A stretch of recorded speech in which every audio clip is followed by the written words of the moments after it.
Chapter 1. The Worthless Servant. "You missed a spot, wolfless filth." The words cut through the morning air like a blade through silk. Lyra Ashwood felt them sink into her chest, finding the familiar hollow where her heart should have been whole. She had heard worse. She had heard them so many times that they no longer surprised her, no longer made her flinch the way they once had when she was younger and still foolish enough to hope. Beta Marcus Thornfield stood above her, his polished boots gleaming in the early sunlight while she knelt on the cold stone steps of the ceremonial altar. Her hands were raw from scrubbing, calloused from years of work that no wolf-born would ever lower themselves to perform. The sacred stones had to be perfect for tonight's ceremony. The Harvest Moon ceremony, where Alpha King Kieran Stormcrest would choose his Luna and bind their kingdoms in an alliance that would secure peace for generations. She dipped her brush back into the bucket of soapy water, watching the way the liquid turned grey with the dirt she had already cleaned away. "I will fix it immediately, Beta Marcus," she said quietly, the words automatic after 20 years of practiced submission. She had learned long ago that fighting back only made things worse. Invisibility was survival. Marcus laughed, the sound harsh and grating. "Look at you. Even the most pathetic Omegas have wolves to give them strength, but you are nothing, less than nothing." He kicked at her bucket, sending sudsy water splashing across the stones she had just cleaned. "Clean it again, and when you are finished here, the kitchens need scrubbing for tonight's feast." Lyra nodded without looking up, already reaching for her spare rags to soak up the spilled water. She felt his presence looming over her for another long moment, waiting to see if she would dare to show any sign of defiance. She had learned better than that. Defiance was a luxury she could not afford.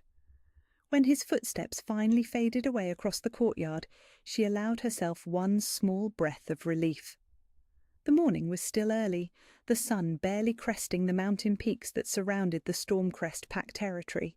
If she worked quickly, she could finish the altar and still have time to prepare the great hall before the other servants arrived to begin the feast preparations.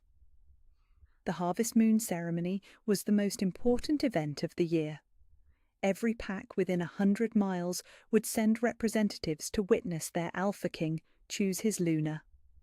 Silk banners in deep blue and silver hung from every archway, their surfaces catching the morning light like captured starlight. Golden braziers had been positioned around the ceremonial grounds, waiting to be lit when darkness fell and the moon rose full and bright above them. The altar itself was a masterpiece of carved stone, ancient runes spiralling up its sides in patterns that seemed to shift and dance when she looked at them too long. She had always been sensitive to the old magic, though she had never understood why. Another sign of how broken she was, perhaps.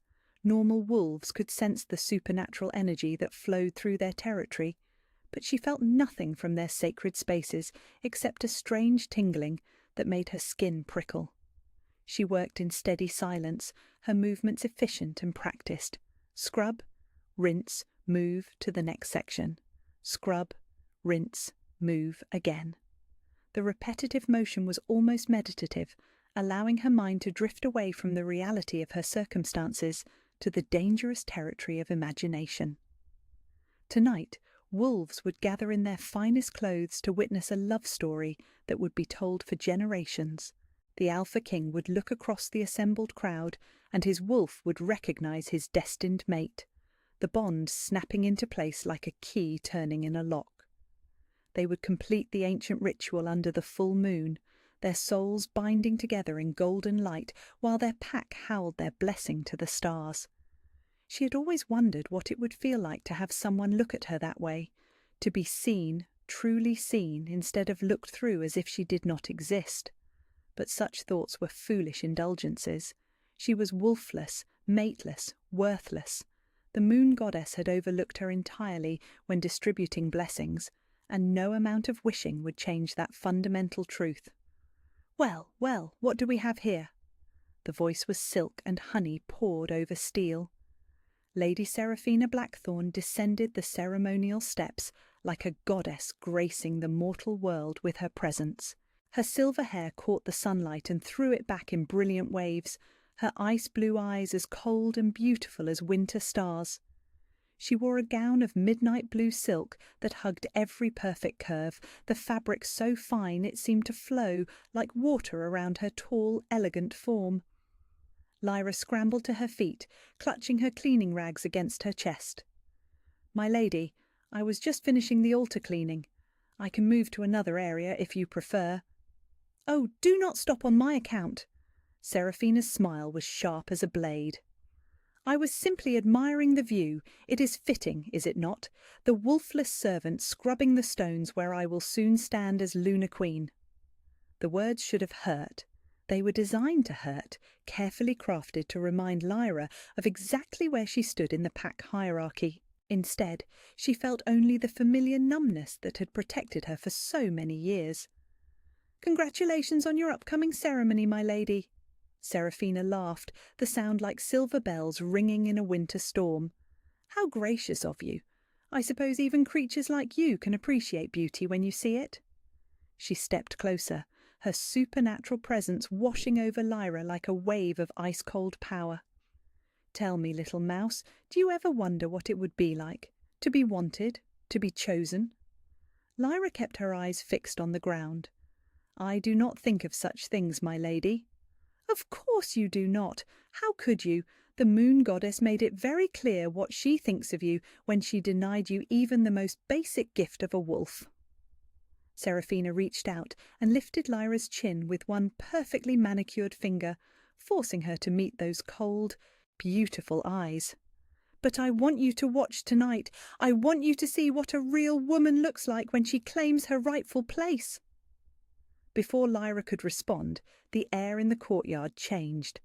It happened all at once, a shift so sudden and complete that it felt like the world had tilted on its axis. Power rolled across the space like thunder before a storm, ancient and overwhelming and absolutely dominant. Every wolf within a mile radius would be feeling it now, their beasts dropping to their bellies in instinctive submission. Seraphina released Lyra's chin and turned toward the main gates, her expression transforming from cruel amusement to regal anticipation. "He is here," she breathed, her voice filled with hunger and triumph. Alpha King Kieran Stormcrest entered the courtyard like a force of nature given human form. He was tall and broad-shouldered, his dark hair catching blue highlights in the morning sun, his features carved from stone and shadow, but it was his eyes that stole the breath from Lyra's lungs. Dark as a moonless night, they held depths that seemed to go on forever, ancient wisdom and barely controlled wildness warring in their depths. His presence was a living thing, pressing against every surface it touched with the weight of absolute authority. This was an alpha who had never known defeat, never questioned his right to rule, never doubted that the world would bend to his will.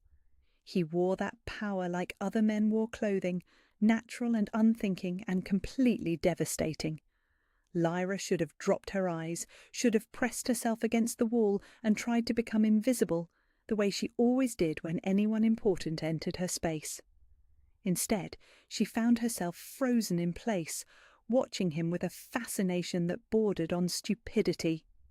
He scanned the courtyard with those impossible dark eyes, taking in the ceremonial preparations with the practiced assessment of a ruler evaluating his domain. His gaze passed over Seraphina without pausing, acknowledging her presence with the sort of polite indifference reserved for political necessities. Then his eyes found Lyra. The world stopped. She felt the moment of contact like a physical blow, her heart stuttering in her chest as those dark depths locked onto hers with an intensity that made her skin burn. For one impossible second, she could have sworn she saw something flicker in his expression. Recognition, surprise, wonder. Then the moment shattered as Seraphina glided forward, her voice pitched to carry across the suddenly silent courtyard. "My king, welcome to our humble territory. Everything has been prepared exactly as you requested." Kieran's gaze snapped away from Lyra as if she had never existed, his attention turning to the woman who would become his Luna in a matter of hours. "Lady Seraphina, you look radiant." His voice was deep and rich, with an undertone that seemed to resonate in Lyra's bones. She watched him bow slightly over Seraphina's extended hand, his lips brushing her knuckles in the traditional greeting between Alpha and future Luna. But as he straightened, his eyes drifted back to where Lyra stood frozen by the altar, and this time there was no mistaking the way his entire body went still, like a predator scenting something unexpected on the wind, something that changed everything. Chapter 10. The Lunar Trials.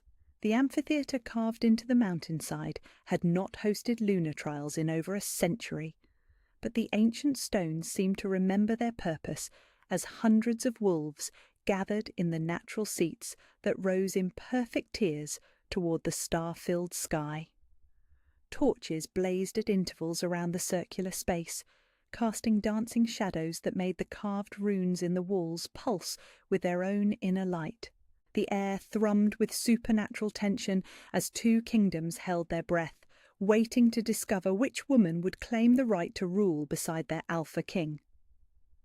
Lyra stood at the trial ground's eastern edge, her transformed appearance impossible to ignore even in the flickering torchlight. The full awakening had changed everything about her, from the silver streaks that now flowed through her dark hair like captured moonbeams, to the way she carried herself with unconscious royal grace. Her eyes held depths of golden fire that spoke of power beyond mortal comprehension, and every wolf present could sense the ancient authority that radiated from her like heat from a forge. Across the circular space, Seraphina waited with the cold confidence of someone who had never doubted her right to victory. She wore ceremonial armour of silver and blue, every piece crafted to enhance her supernatural beauty, while providing protection against whatever challenges the trials might bring. Her ice-blue eyes glittered with anticipation and barely concealed malice, the promise of violence written in every line of her perfect features. Elder Thane stepped forward, his ancient voice carrying clearly through the hushed amphitheatre as he began the ritual words that had not been spoken in living memory. "We gather under moon and stars to witness the trials of lunar worthiness, ancient tests that have chosen queens since the first pack learned to howl. 3 challenges await: wisdom of Solomon, courage of the heart, and unity of the pack. Only one who passes all 3 may claim the crown." Alpha King Kieran occupied a place of honour in the front tier, his dark eyes never leaving Lyra's face as she prepared for trials that would either confirm her destiny or destroy her utterly. Through the mate bond, she could feel his fierce pride and absolute faith in her abilities, emotions so strong they blazed like golden fire in her chest. "Let the first trial begin," Elder Thane announced, gesturing toward a raised platform where 2 merchant families stood glaring at each other with obvious hatred. "Wisdom of Solomon, the resolution of a dispute that has divided our territory for 3 generations." The case was complex, involving water rights, boundary disputes, and accusations of theft that stretched back decades. Both families had valid claims, both had suffered genuine losses, and both demanded justice that seemed impossible to achieve without destroying one side or the other. Previous attempts at mediation had failed spectacularly, leaving wounds that festered like infected wounds in the pack's unity. Seraphina approached first, her voice ringing with authority as she rendered judgment with swift, decisive certainty. "The Riverside family will retain water access during daylight hours, while the Hillcrest family may use the stream from sunset to dawn. Any violation will result in exile from Packlands." It was a practical solution, born from political experience and strategic thinking. The crowd murmured approval at the reasonable compromise, though both families looked less than satisfied with the division of their ancestral resources. Then Lyra stepped forward, and something extraordinary happened. The newly awakened supernatural senses that came with her Grey Moon bloodline allowed her to perceive far more than surface grievances and legal claims. She could feel the emotional truth underlying every accusation, the genuine pain and fear that drove both sides to desperate measures. "The water rights are not the real issue here," she said quietly, her voice carrying despite its gentle tone. The real dispute began when Marcus Riverside's daughter was courted by Thomas Hillcrest's son, and both fathers forbade the match due to old prejudices about bloodline purity. Shocked murmurs rippled through the amphitheatre as both families stared at her in obvious amazement. The young couple's forbidden romance had been a carefully guarded secret, known only to immediate family members who had sworn never to speak of it.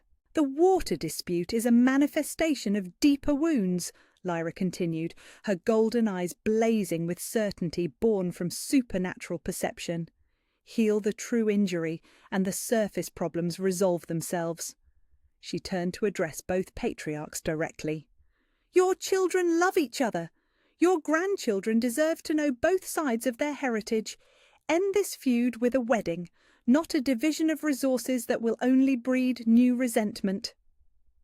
The silence that followed was profound as both families processed the wisdom of her words. Then, slowly, Marcus Riverside extended his hand toward his longtime enemy, tears streaming down his weathered face as he finally chose love over pride.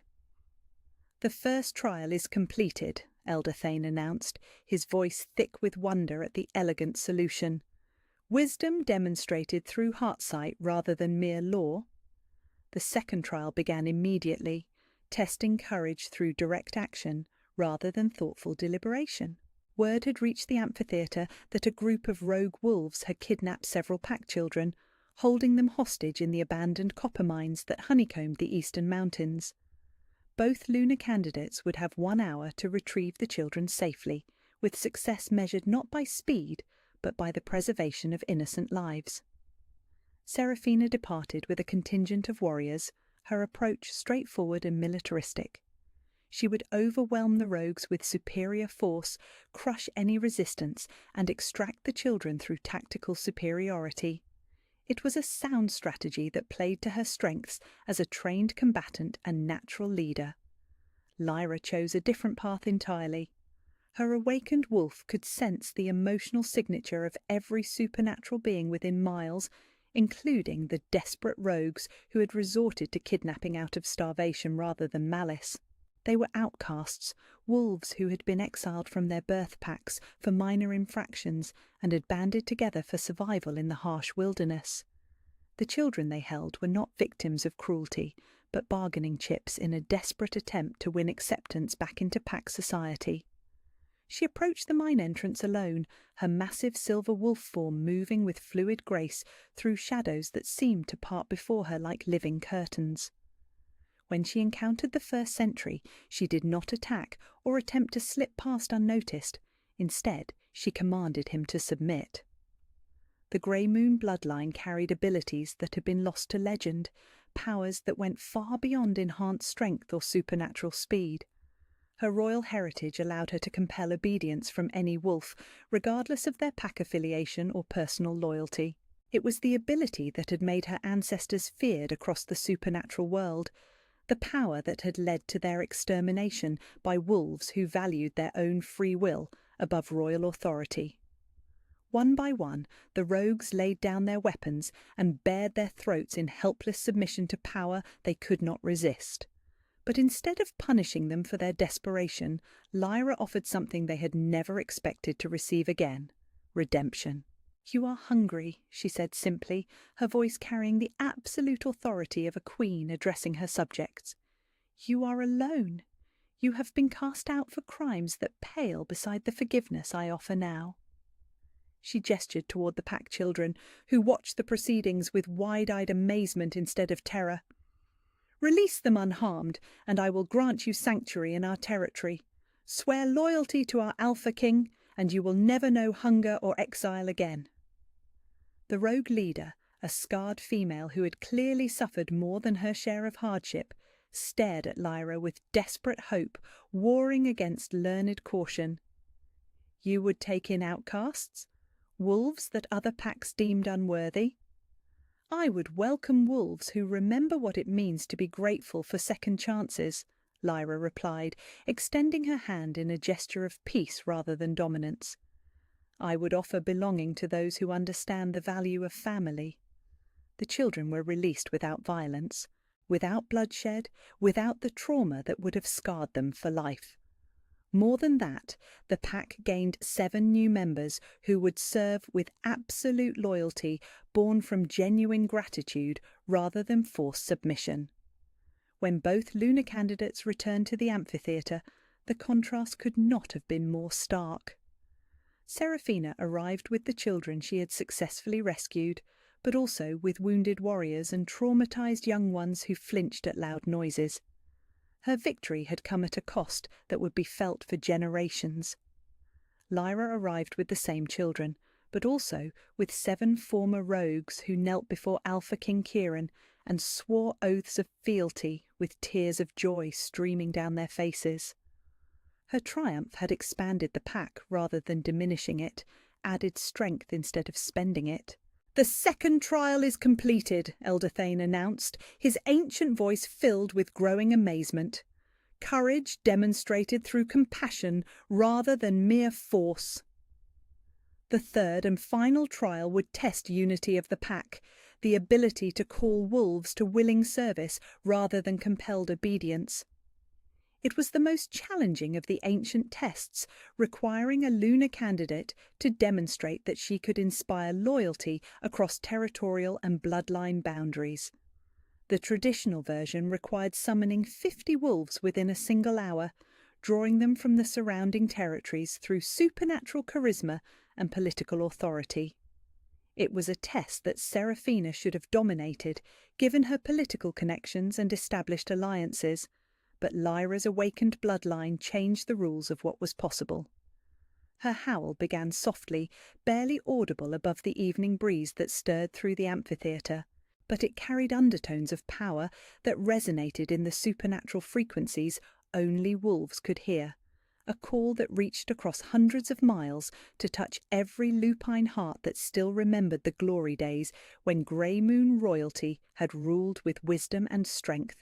The response was immediate and overwhelming. They came from every direction, wolves emerging from forests and mountain caves where they had hidden for decades.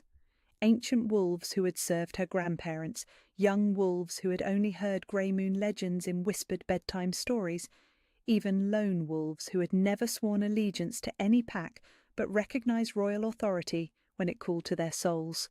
Hundreds of them. More wolves than had gathered in one place since before the massacre, all drawn by the impossible sound of a bloodline they had mourned as lost forever. Serafina's attempt at the unity trial fell flat as her political alliances proved inadequate against supernatural destiny. The 50 wolves she managed to summon seemed pitiful compared to the sea of silver and grey forms that surrounded Lyra like living moonlight. "The third trial is completed," Elder Thane whispered, his voice barely audible over the sound of hundreds of wolves howling their recognition of their lost princess. Unity demonstrated beyond all precedent. But before he could formally declare the trials concluded, Serafina's voice cut through the celebration like a blade through silk. "I invoke the right of blood combat." The ancient law was rarely used, a final resort for lunar candidates who had failed the traditional trials but believed themselves wronged by circumstances beyond their control. It superseded all other results, allowing direct combat to determine worthiness through trial by battle. Serafina stood in the centre of the amphitheatre, silver fire dancing around her hands as she shed her ceremonial armour and prepared for the most primitive form of justice their people knew. Her ice-blue eyes blazed with fury and desperate determination as she faced the woman who had stripped away everything she had believed was rightfully hers. "You may have fooled these sheep with parlour tricks and hidden bloodlines," she snarled, power building around her like a winter storm given form. "But I will show them what real strength looks like when it is not hiding behind ancient names and borrowed authority." Lyra stepped forward to meet her challenge, silver light beginning to blaze from her skin as her own power responded to the direct threat. The awakened grey moon abilities flowed through her veins like molten starlight, strength that had been denied for 20 years, finally free to defend what belonged to her by right of birth and trial. "Then come," she said quietly, her voice carrying undertones of absolute authority that made every wolf present bare their throats in automatic submission. "Come and learn what real power looks like when it stops pretending to be weak." The battle that followed would be remembered in legend, two powerful women fighting for the right to stand beside the most feared Alpha King in the known world. But for Lyra, it was more than a contest for political position. It was the final proof that she had truly awakened, truly accepted what she was meant to be. No longer the worthless servant who accepted cruelty with silent resignation, but Princess Lyra Moonshadow, daughter of legends, heir to a throne carved from moonstone and starlight, the woman who had finally learned that she was worth choosing after all. Chapter 11. The Mating Ceremony. The final battle between Silver and Ice lasted only minutes, but those minutes contained the fury of 20 years' suppressed power, meeting 20 years' entitled rage. Seraphina fought with the desperate savagery of someone who had never learned to lose, her ice-blue magic clashing against Lyra's silver fire in explosions of light that illuminated the amphitheatre like captured lightning. But raw power could not overcome the fundamental truth that had been written in the stars long before either woman drew breath. Lyra was royal, not by political arrangement or careful breeding, but by blood and birthright and the ancient magic that flowed through grey moon veins like liquid starlight. When Seraphina's winter storm met the full force of awakened heritage, it shattered like glass against granite. The defeated woman knelt in the centre of the trial ground, her perfect beauty marred by exhaustion and the bitter taste of failure, while hundreds of wolves howled their recognition of the rightful Lunar Queen. Elderthane's voice carried across the celebration, formally declaring what every supernatural heart already knew. The trials are complete. The moon goddess has chosen her champion. Now, 3 days later, the same amphitheatre had been transformed into something beyond mortal imagination. Silver silk draped every surface, catching moonlight and throwing it back in cascades of ethereal beauty that made the ancient stones seem carved from captured dreams. Thousands of candles floated in the air without visible support, their flames dancing in patterns that spelled out blessing words in languages older than memory. Every pack within 500 miles had sent representatives to witness the mating ceremony of their Alpha King and his chosen Lunar Queen. The gathering was unprecedented, wolves who had been enemies for generations, setting aside their differences to honour bonds that transcended political boundaries. The air thrummed with supernatural energy as ancient bloodlines recognised the return of royalty that had been mourning its own extinction for 2 decades.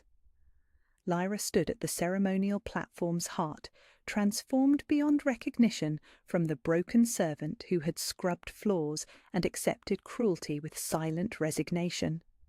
She wore robes of liquid silver that seemed to flow like water around her tall, graceful form, the fabric catching her every movement and reflecting it back as ripples of captured moonlight. Her dark hair had been woven with threads of actual silver that blazed like captured stars, and her eyes held depths of golden fire that spoke of power beyond mortal comprehension. But the most dramatic change was not in her appearance. It was in the way she carried herself, the unconscious royal grace that had finally been allowed to emerge after years of forced invisibility. She moved like a queen who had never doubted her right to rule, her very presence commanding respect from every wolf present without the need for words or gestures. Kieran approached from the platform's eastern edge, magnificent in ceremonial robes of midnight blue that enhanced rather than competed with her silver radiance. His dark eyes never left her face as he moved with the fluid grace of a predator who had found his perfect mate, power and gentleness warring in every line of his imposing frame. When he reached her side, the mate bond flared between them like golden fire made manifest, visible threads of light weaving through the air to connect heart to heart, soul to soul, until the boundary between them became academic rather than actual. "My people," Kieran's voice carried clearly through the hushed amphitheatre, authority and joy warring in every syllable. "Tonight we gather not just to witness a mating ceremony, but to celebrate the return of a bloodline that was stolen from us 20 years ago." He turned to gesture toward Elder Moira, who stepped forward with a scroll that seemed to pulse with its own inner light. The ancient parchment contained genealogies that trace back through centuries of carefully maintained bloodline records, proof that could not be disputed or dismissed. "I present to you Princess Lyra Moonshadow." Elder Moira's voice rang with ceremonial authority as she unrolled the scroll for all to see. "Daughter of Alpha Queen Selene and Alpha King Magnus, last heir of the Grey Moon royal line, rightful ruler of territories that span from the northern reaches to the southern seas." The gasps and whispers that followed were not of surprise, but of confirmation. Every wolf present had felt the truth of her heritage in their bones, had recognised the ancient authority that blazed from her like heat from a forge. The formal announcement simply gave words to what their supernatural instincts had already acknowledged. "She who was hidden in plain sight," Kieran continued, his hand finding hers with the sort of possessive certainty that spoke of bonds deeper than politics or ceremony. "She who survived genocide through love and sacrifice, who spent 20 years believing herself worthless while carrying the most powerful bloodline in our history." The mate bond completion ritual began with words that had not been spoken in living memory, vows that went deeper than human promises to touch the fundamental forces that shaped supernatural destiny. They spoke of recognition that transcended choice, of bonds that existed before either party was born, of love that was written in the stars before the first wolf learned to howl. "I claim you," Kieran said quietly, his dark eyes blazing with devotion that made her breath catch. Not as king to subject, but as wolf to wolf, heart to heart, soul to soul. "I claim you as my equal, my partner, my destined mate in this life and all lives that follow." "I claim you in return," Lyra replied, her voice carrying undertones of power that made every wolf present bare their throats in automatic submission. "Not as servant to master, but as queen to king, strength to strength, legend to legend. I claim you as my choice, my love, my perfect match across all the barriers that tried to keep us apart." The moment their formal vows concluded, something extraordinary happened. The mate bond that had been building between them since Fenrir's first recognition exploded into full manifestation, golden light blazing from their joined hands to spread through the entire amphitheatre like liquid starlight. Every wolf present could feel it, the completion of something that had been waiting centuries to happen. But more than that, they could feel the merger of two legendary bloodlines that would reshape the supernatural world for generations to come. Stormcrest power joining with Grey Moon heritage to create something new and unprecedented, a royal line that combined ancient wisdom with proven strength. The golden light reached its crescendo and then settled into a warm glow that surrounded them like visible blessing, marking them as mated pairs before gods and mortals alike. In wolf form, the bond would be even more profound. Fenrir emerged from Kieran's consciousness like darkness given shape, his massive black form moving with fluid grace toward the silver wolf that materialized beside Lyra like captured moonlight. The two legendary wolves touched noses in greeting that was both tender and profound, ancient recognition that transcended the boundaries of individual consciousness. They were perfect complements, darkness and light, storm and moon, power and wisdom unified at last. their mating run through the sacred forest was witnessed by hundreds of wolves who followed at respectful distances, their howls of blessing echoing off the mountain peaks like a song of celebration that reached toward the stars themselves. When they returned to the amphitheatre in human form, their bond was complete in every way that mattered to supernatural law and custom. The formal ceremony concluded with the presentation of crowns that had not been worn in 20 years. Kieran's was forged from black iron and set with sapphires that caught torchlight like captured storms. But Lyra's was something beyond mortal craftsmanship, silver that seemed to flow like liquid metal and moonstones that blazed with their own inner fire. "Queen Luna Lyra Moonshadow Stormcrest," Elder Thane announced, his ancient voice thick with emotion as he placed the crown on her silver-streaked hair. First of her name, rightful heir to the Grey Moon throne, beloved mate of the Alpha King, mother of the bloodline that will unite all wolves under one banner of peace. The title felt like coming home after a lifetime of exile, like finally being allowed to speak in her native language after years of forced silence. She was no longer the worthless servant who cleaned floors and accepted cruelty with practiced resignation. She was Queen Luna, ruler of territories that stretched across the known world, mate to the most powerful Alpha King in history, but most importantly, she was herself, completely, authentically, powerfully herself for the first time in her life. As the celebration reached its crescendo, with wolves howling their blessing to the moon-touched sky, and children scattering flower petals like fallen stars, Lyra felt Kieran's hand squeeze hers with gentle possessiveness. "Are you ready for this?" he asked quietly, his dark eyes searching her face for any sign of doubt or fear. "Ready to rule beside me, to reshape the world according to our vision, to build something that will last for 1,000 years?" She looked out over the sea of faces turned toward them in joy and reverence, wolves who had travelled from every corner of the supernatural world to witness the impossible made manifest. Then she looked back at the man who had chosen her when she was nothing, whose wolf had recognized her worth before she knew it existed herself. "I have been ready my entire life," she replied, silver light blazing in the depths of her transformed eyes. "I just needed to remember what I was preparing for." Their kiss sealed more than personal happiness. It sealed the future of their entire species, the beginning of an era when unity would triumph over division, when love would prove stronger than fear, when a worthless servant's transformation into a legendary queen would become the foundation myth for generations yet unborn. In the silver light of the harvest moon, king and queen claimed each other completely, and the supernatural world held its breath in anticipation of the wonders that such a union would bring. Chapter 12.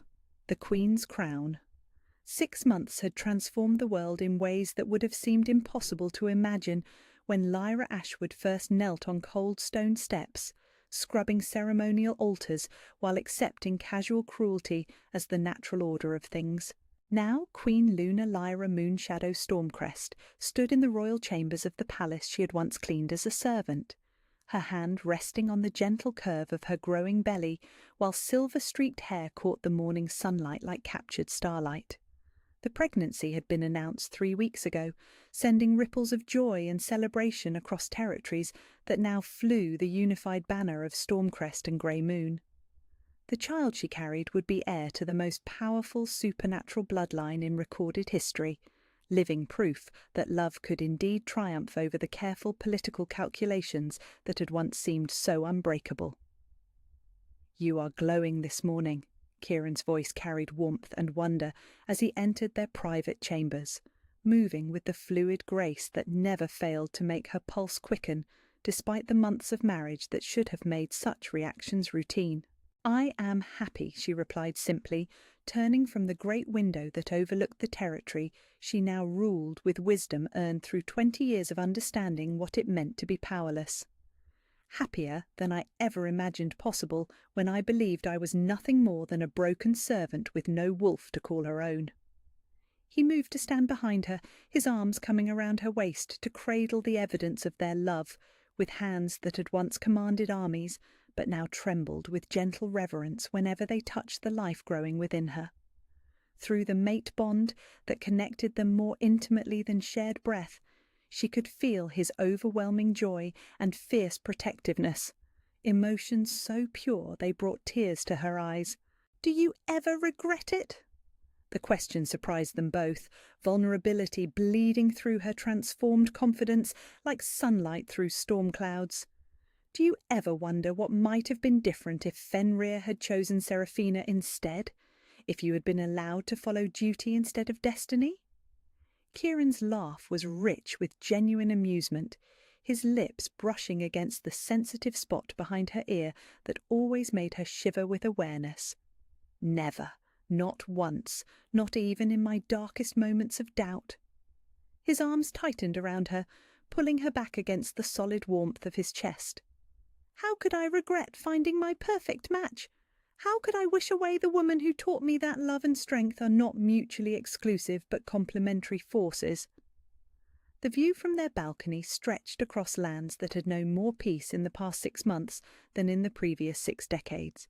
The threats from Eastern territories had evaporated the moment other packs realised they would be facing not just Kieran's legendary military prowess, but the awakened power of Grey Moon royalty. Ancient wolves who had hidden in exile for 20 years had emerged to pledge their loyalty, bringing with them knowledge and abilities that had been thought lost forever. "The council meeting this afternoon," Lyra said, her free hand covering his where it rested on her belly. "Lord Whitmore's proposal about expanding the scholarship programmes to include former rogues and outcasts. Are you truly comfortable with such a radical departure from traditional hierarchy?" "I am comfortable with any decision that bears the wisdom of my queen," Kieran replied, his voice carrying the absolute certainty that had made her fall in love with him in the first place. "You understand what it means to be dismissed and overlooked in ways that I never could. If you believe that education and opportunity should be based on potential rather than bloodline, then that is the policy we will implement." It was not the first time their joint rule had overturned centuries of established tradition. The pack schools now accepted any child who showed aptitude, regardless of their family's social standing.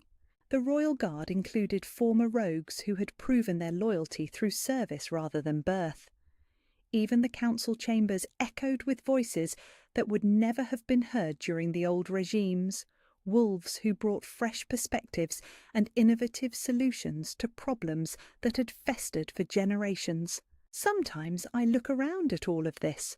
Lyra gestured toward the transformed palace, the peaceful territories, the evidence of positive change that surrounded them like visible blessing. "And I cannot quite believe it is real, that I am real, that the girl who used to hide in shadows to avoid notice is now making decisions that affect thousands of lives." "You were always real," Kieran said firmly, turning her in his arms so he could look directly into eyes that blazed with golden fire and hard-won self-acceptance. "You were always worthy of recognition, of love, of the crown you wear with such natural grace. The only difference is that now you know it too." Through the great window she could see children playing in the courtyard below, their laughter echoing off stone walls that had once seemed so cold and forbidding. Some of those children were from noble families, others were the offspring of servants and former outcasts, but they played together without regard for the hierarchies that had once seemed so immutable. They would grow up in a world where worth was measured by character rather than bloodline, where a servant's daughter could dream of becoming anything she chose to be.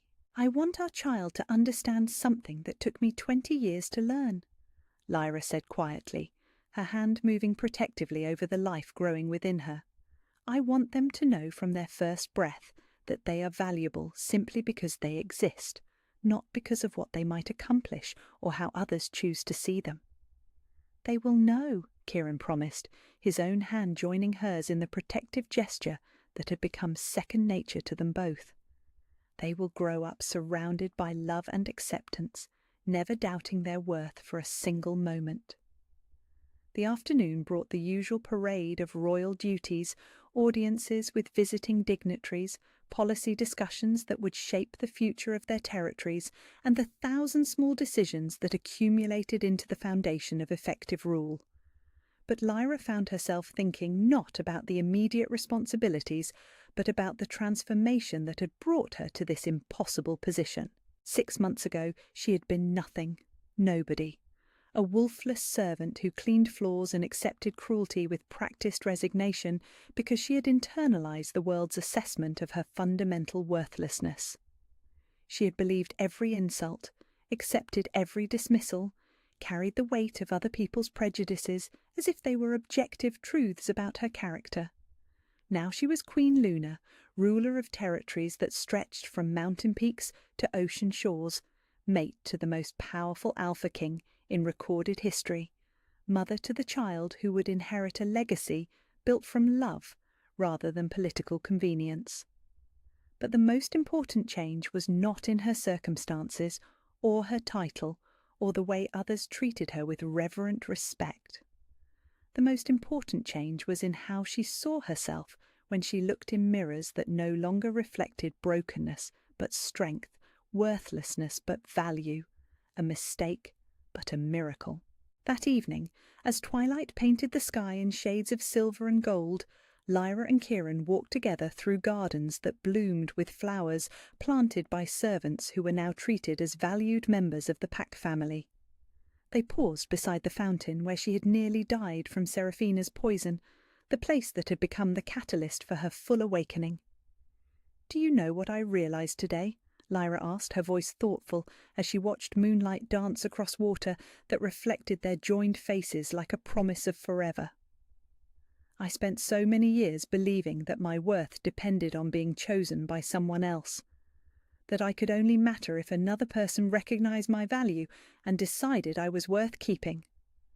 Kieran's hand squeezed hers gently, encouraging her to continue the thought that seemed so important to her growing understanding of herself.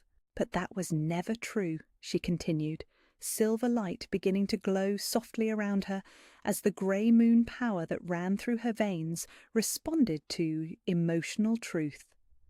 "My worth was always intrinsic, always mine, always present whether anyone else could see it or not. The mate bond did not make me valuable. It simply revealed what had always been there."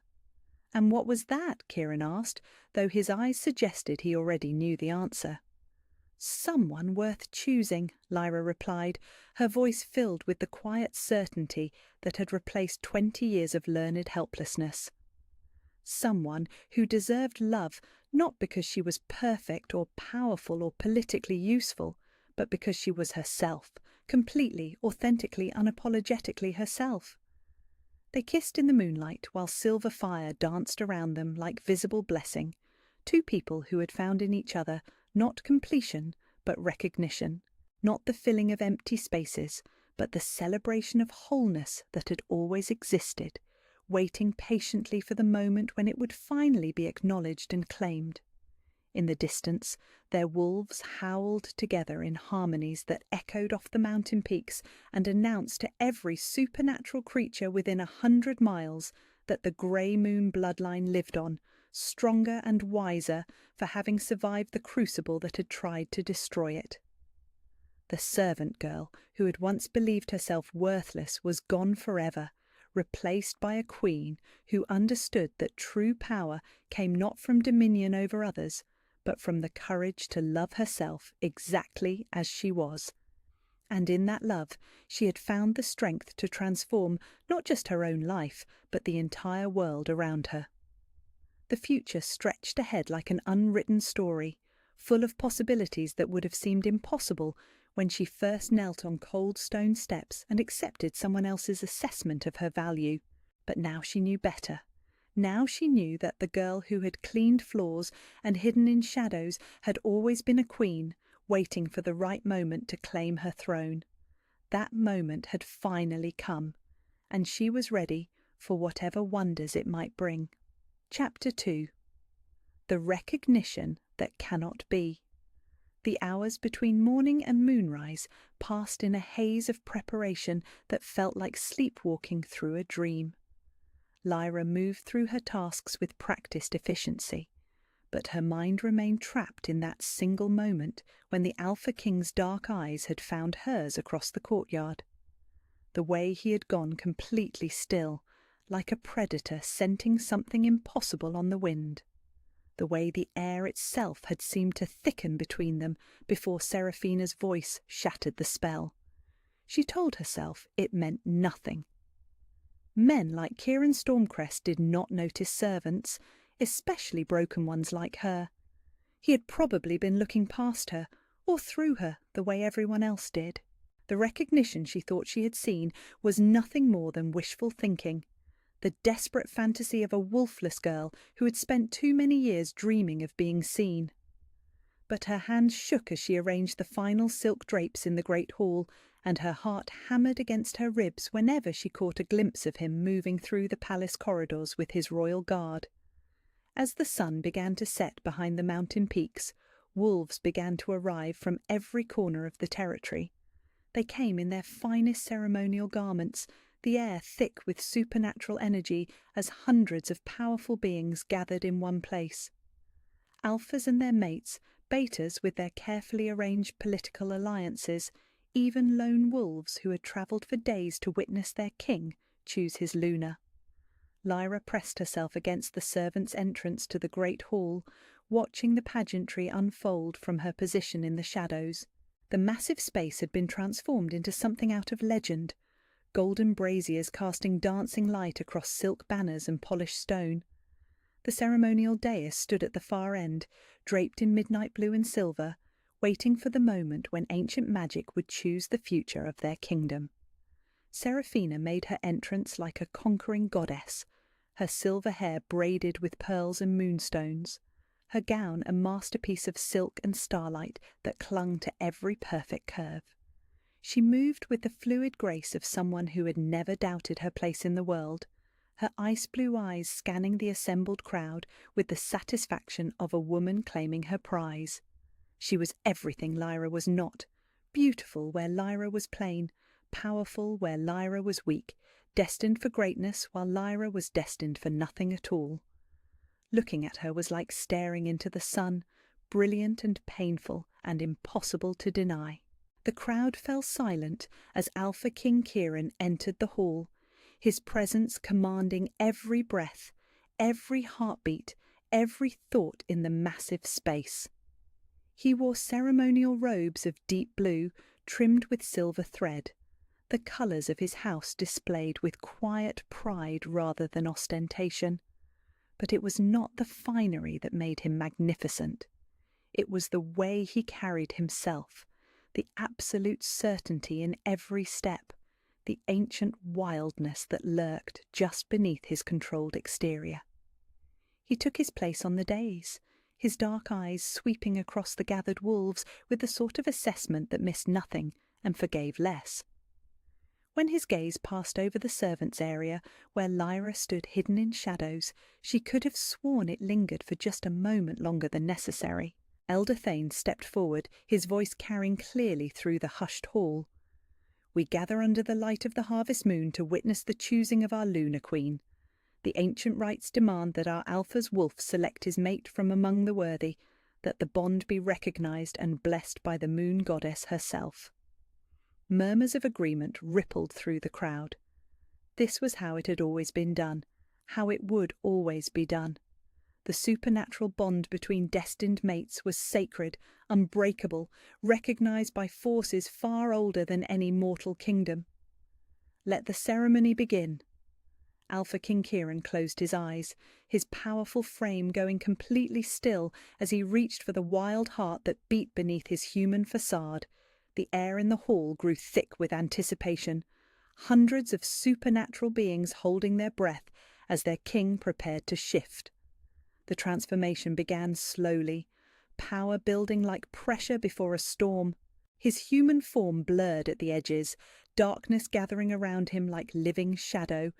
Then the change accelerated, bones cracking and reforming, muscles expanding.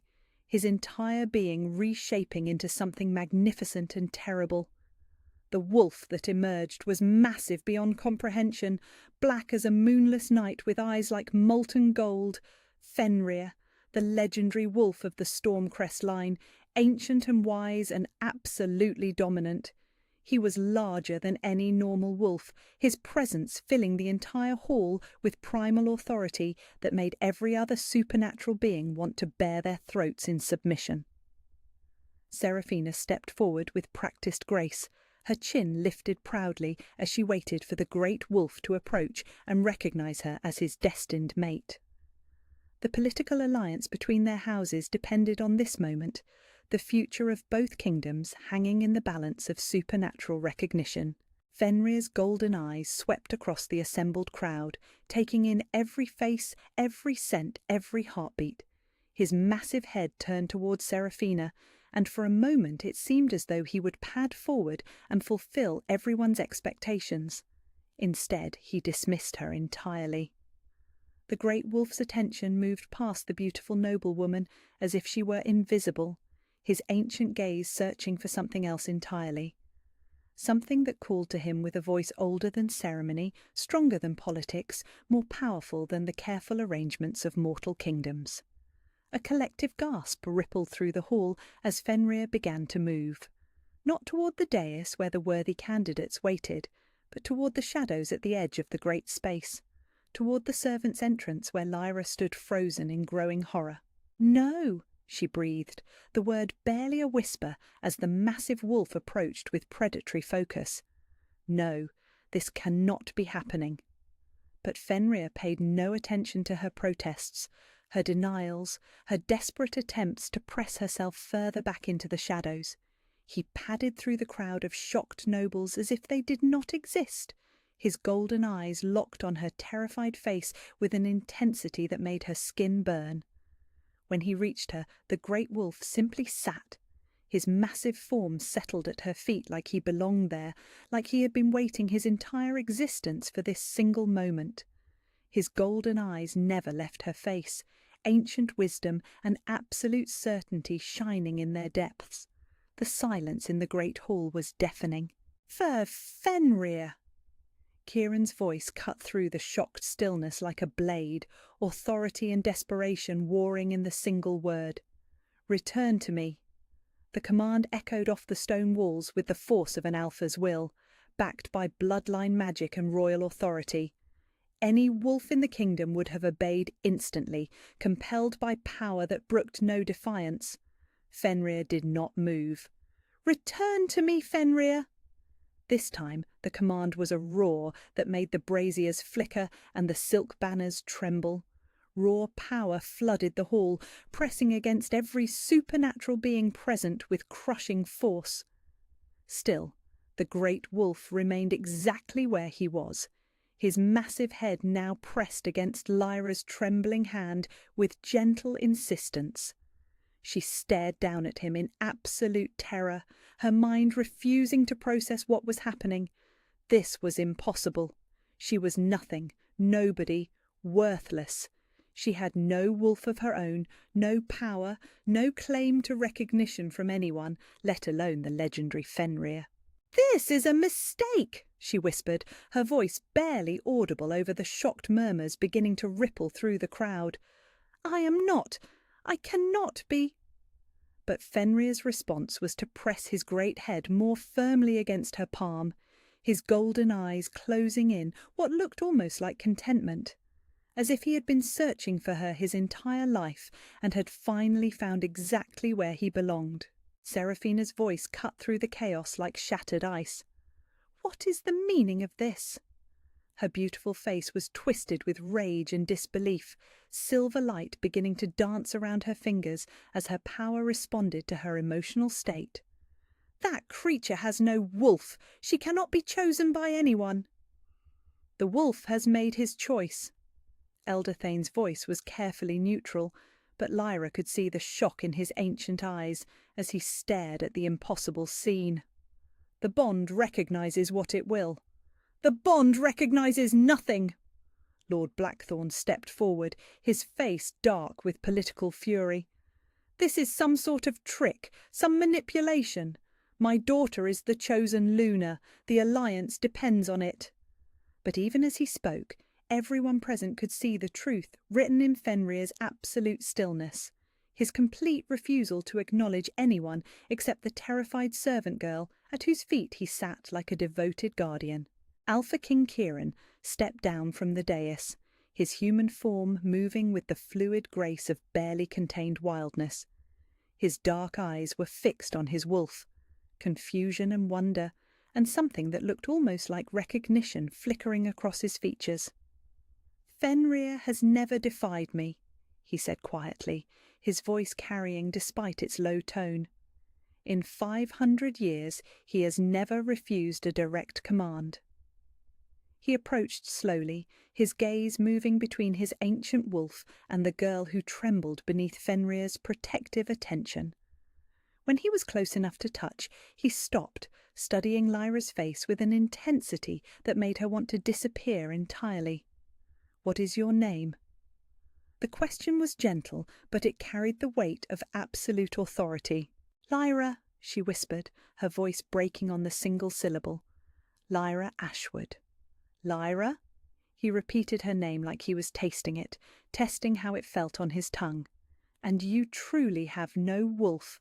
She nodded miserably, tears beginning to blur her vision. "I am broken, my king. I am nothing. This is a mistake." But as she spoke, Fenrir lifted his great head and looked directly at Kieran, his golden eyes holding a conversation in a language older than words. Ancient wisdom passed between them, understanding that transcended the rational world of politics and arranged marriages. Kieran's breath caught, his entire body going rigid with shock. "Impossible," he breathed. "My king." Elder Thane stepped forward, his voice carefully respectful. "What does Fenrir tell you?" Kieran stared down at Lyra for a long moment, his dark eyes searching her face as if seeing her for the first time. When he spoke, his voice was filled with a wonder that bordered on terror. "He says she is ours." Chapter 3. The Impossible Truth.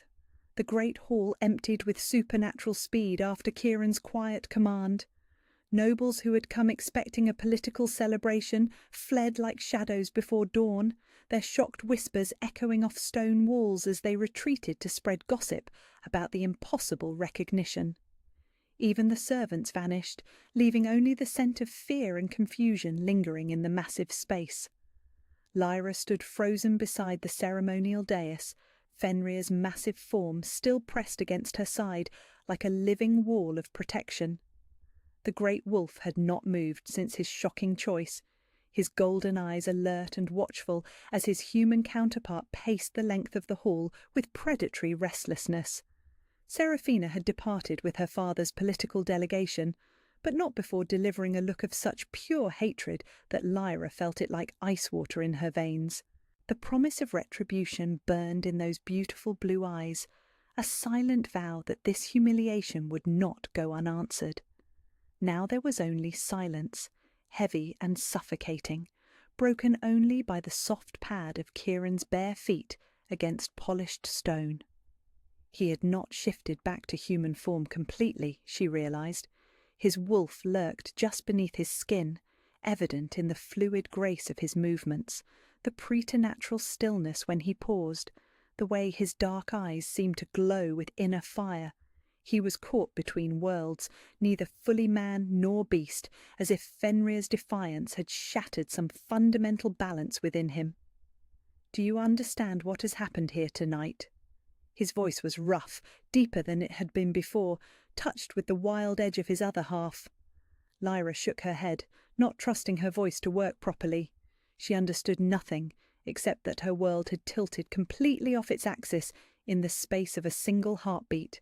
Kieran stopped pacing and turned to face her, his dark eyes studying her with an intensity that made her skin burn. "My wolf has never chosen anyone.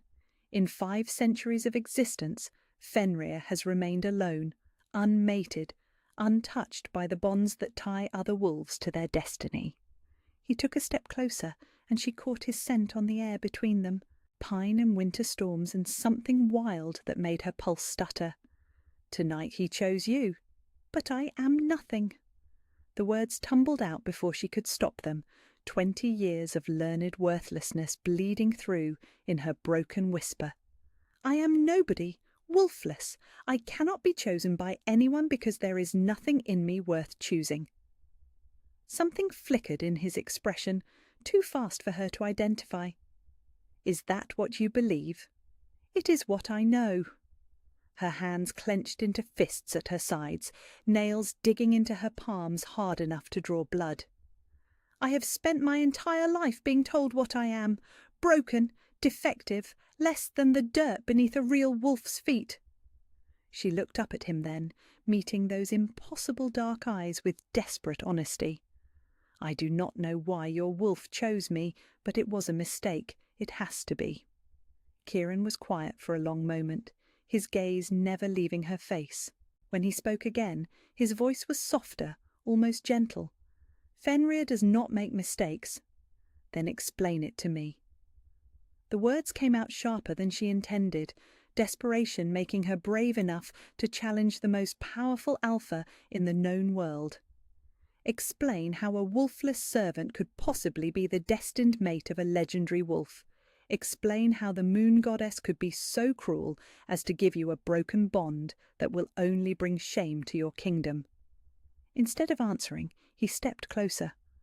Close enough that she could see the gold flecks in his dark eyes, the way his pupils dilated when he breathed in her scent. Close enough that the supernatural heat radiating from his skin made her shiver despite herself. Give me your hand. It was not a request. Alpha command threaded through the quiet words, gentle but absolutely unbreakable. Her hand moved before her mind could protest, lifting toward him as if pulled by invisible strings. His fingers closed around hers, and the world exploded into golden light. The sensation hit her like lightning, electricity racing up her arm and spreading through her entire body until every nerve ending blazed with impossible warmth. She gasped, her knees nearly buckling as power she had never felt before surged between them like a living thing. The mate bond. She had heard it described 1,000 times in whispered stories and ancient songs, but nothing had prepared her for the reality of it. Golden threads seemed to weave through the air between them, connecting heart to heart, soul to soul, until she could not tell where she ended and he began. Through the bond, she felt everything. His confusion and wonder, his desire, and his desperate need to understand what was happening between them. His wolf's absolute certainty warring with his human mind's rational disbelief. The way her presence seemed to complete something in him that he had not even realized was missing. And underneath it all, threading through every emotion like a river of molten gold, was love. Pure and fierce and utterly overwhelming, as if he had been waiting his entire existence for this single moment of recognition. Impossible, she breathed, but even as she spoke the word she knew it was a lie. This was real. The bond singing between them was real. The way Fenrir pressed closer to her side, rumbling with deep satisfaction, was real. Do you feel it? Kieran's voice was barely a whisper, his thumb tracing gentle circles across her knuckles as if he could not bear to break the contact between them. Do you feel what I feel? She nodded, not trusting herself to speak. The golden warmth was spreading through her chest like honey, filling spaces she had not known were empty. For the first time in her life she felt complete. Then you understand why I am lost.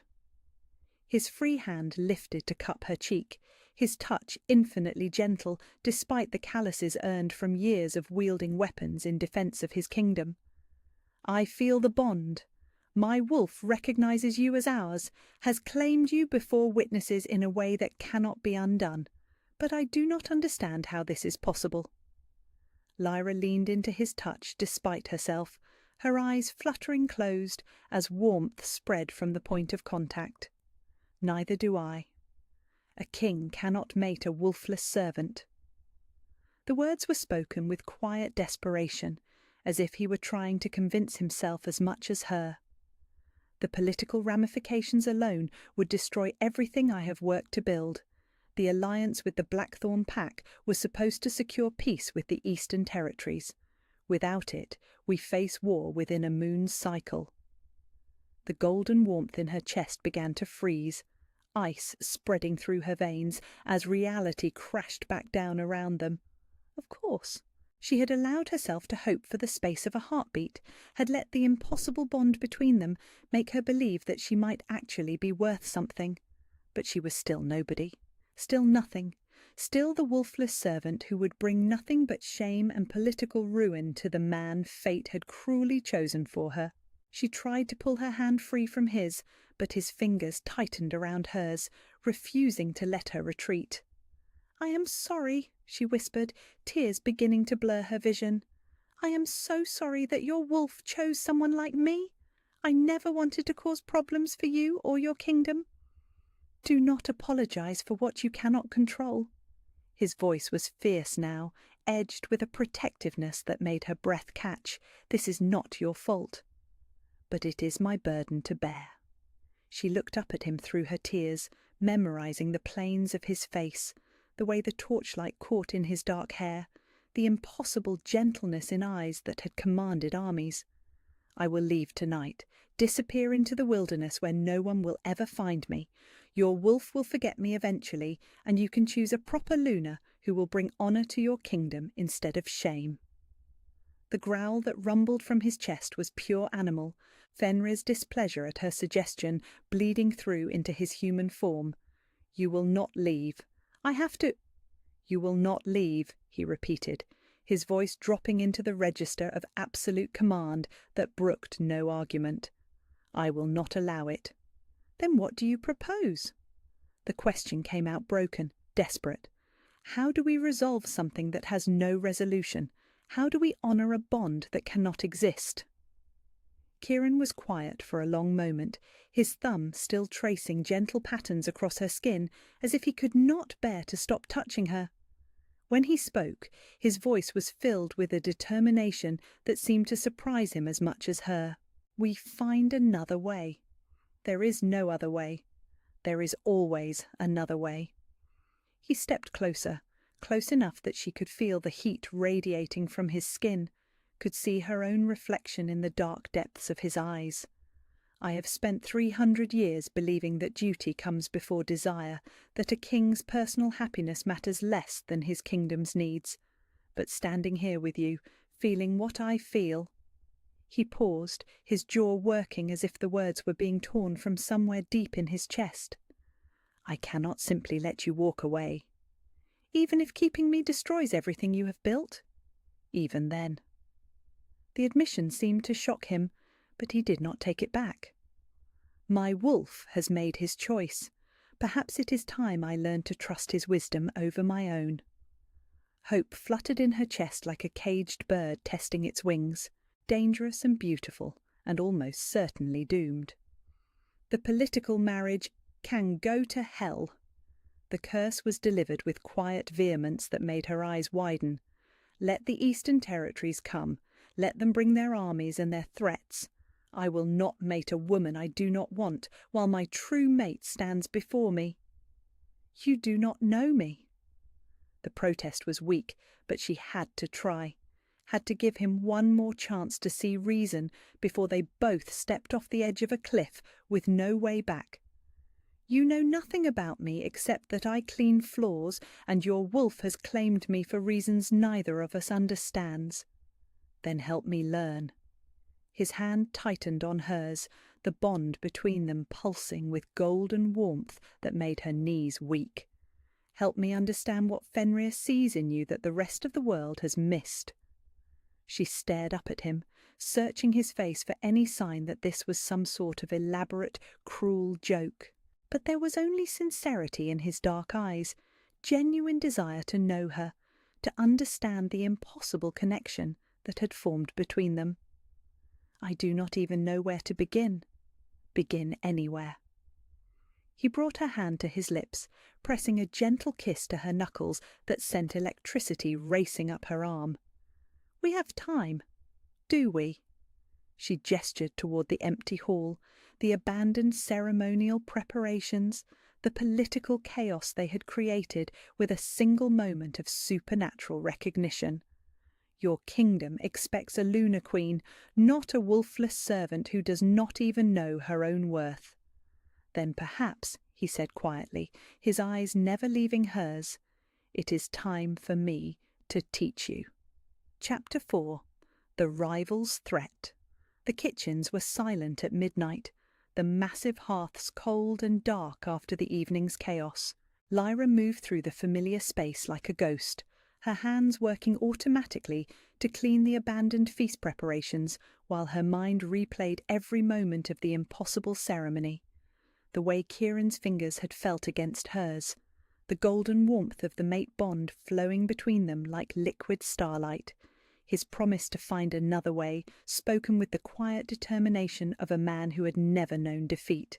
She almost believed him, almost allowed herself to hope that somehow, some way, they could make the impossible work. Almost. How touching! The little mouse thinks she can steal a crown.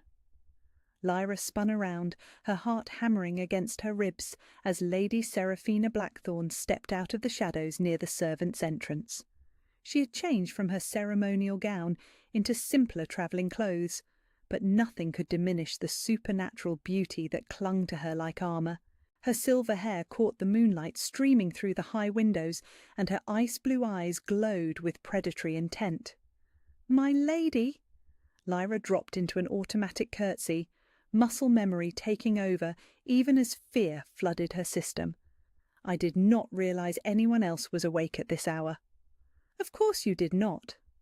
Seraphina's smile was sharp as a blade, beautiful and terrible in equal measure. "Creatures like you are so used to scurrying through shadows that you forget real predators hunt in darkness." She glided forward with the fluid grace of someone who had never questioned her right to take up space in the world, every step deliberate and threatening. The scent of winter roses and silver magic filled the air around her, making Lyra's nose burn with its intensity. "I want to make something very clear to you, little mouse." Seraphina's voice was silk poured over steel, each word precisely enunciated for maximum impact. "What happened tonight was an aberration, a mistake that will be corrected before it can cause any permanent damage to either of our kingdoms."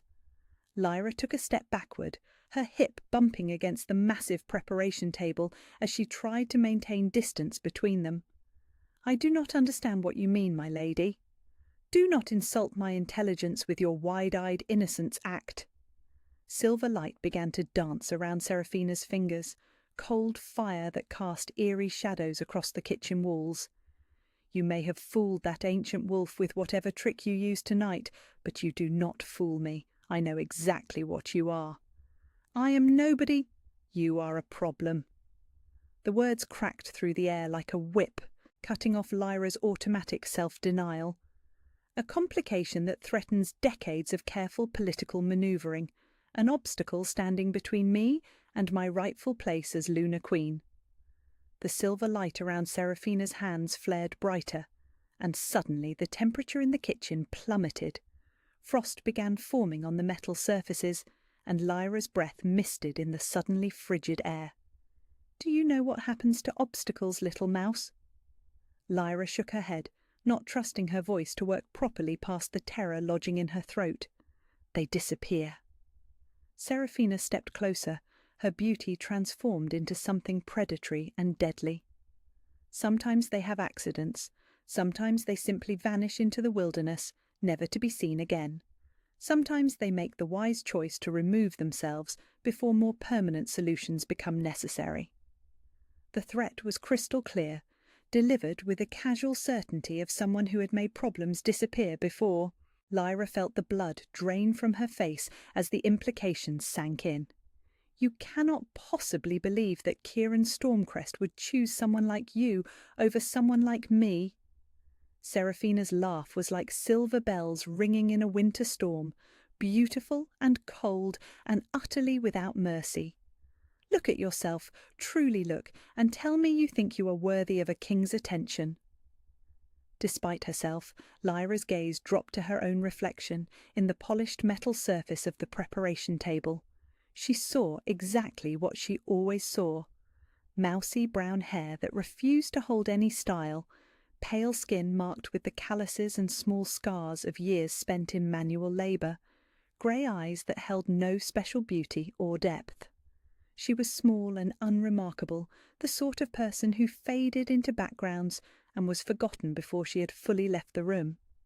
Standing next to Seraphina's supernatural beauty, she looked like exactly what she was: nothing. "His wolf may be suffering from some sort of temporary madness," Seraphina continued, her voice dropping to a purr that somehow managed to be more threatening than her earlier shouts. "Ancient creatures sometimes develop fixations that have nothing to do with genuine recognition, but wolves can be retrained, redirected toward more appropriate targets."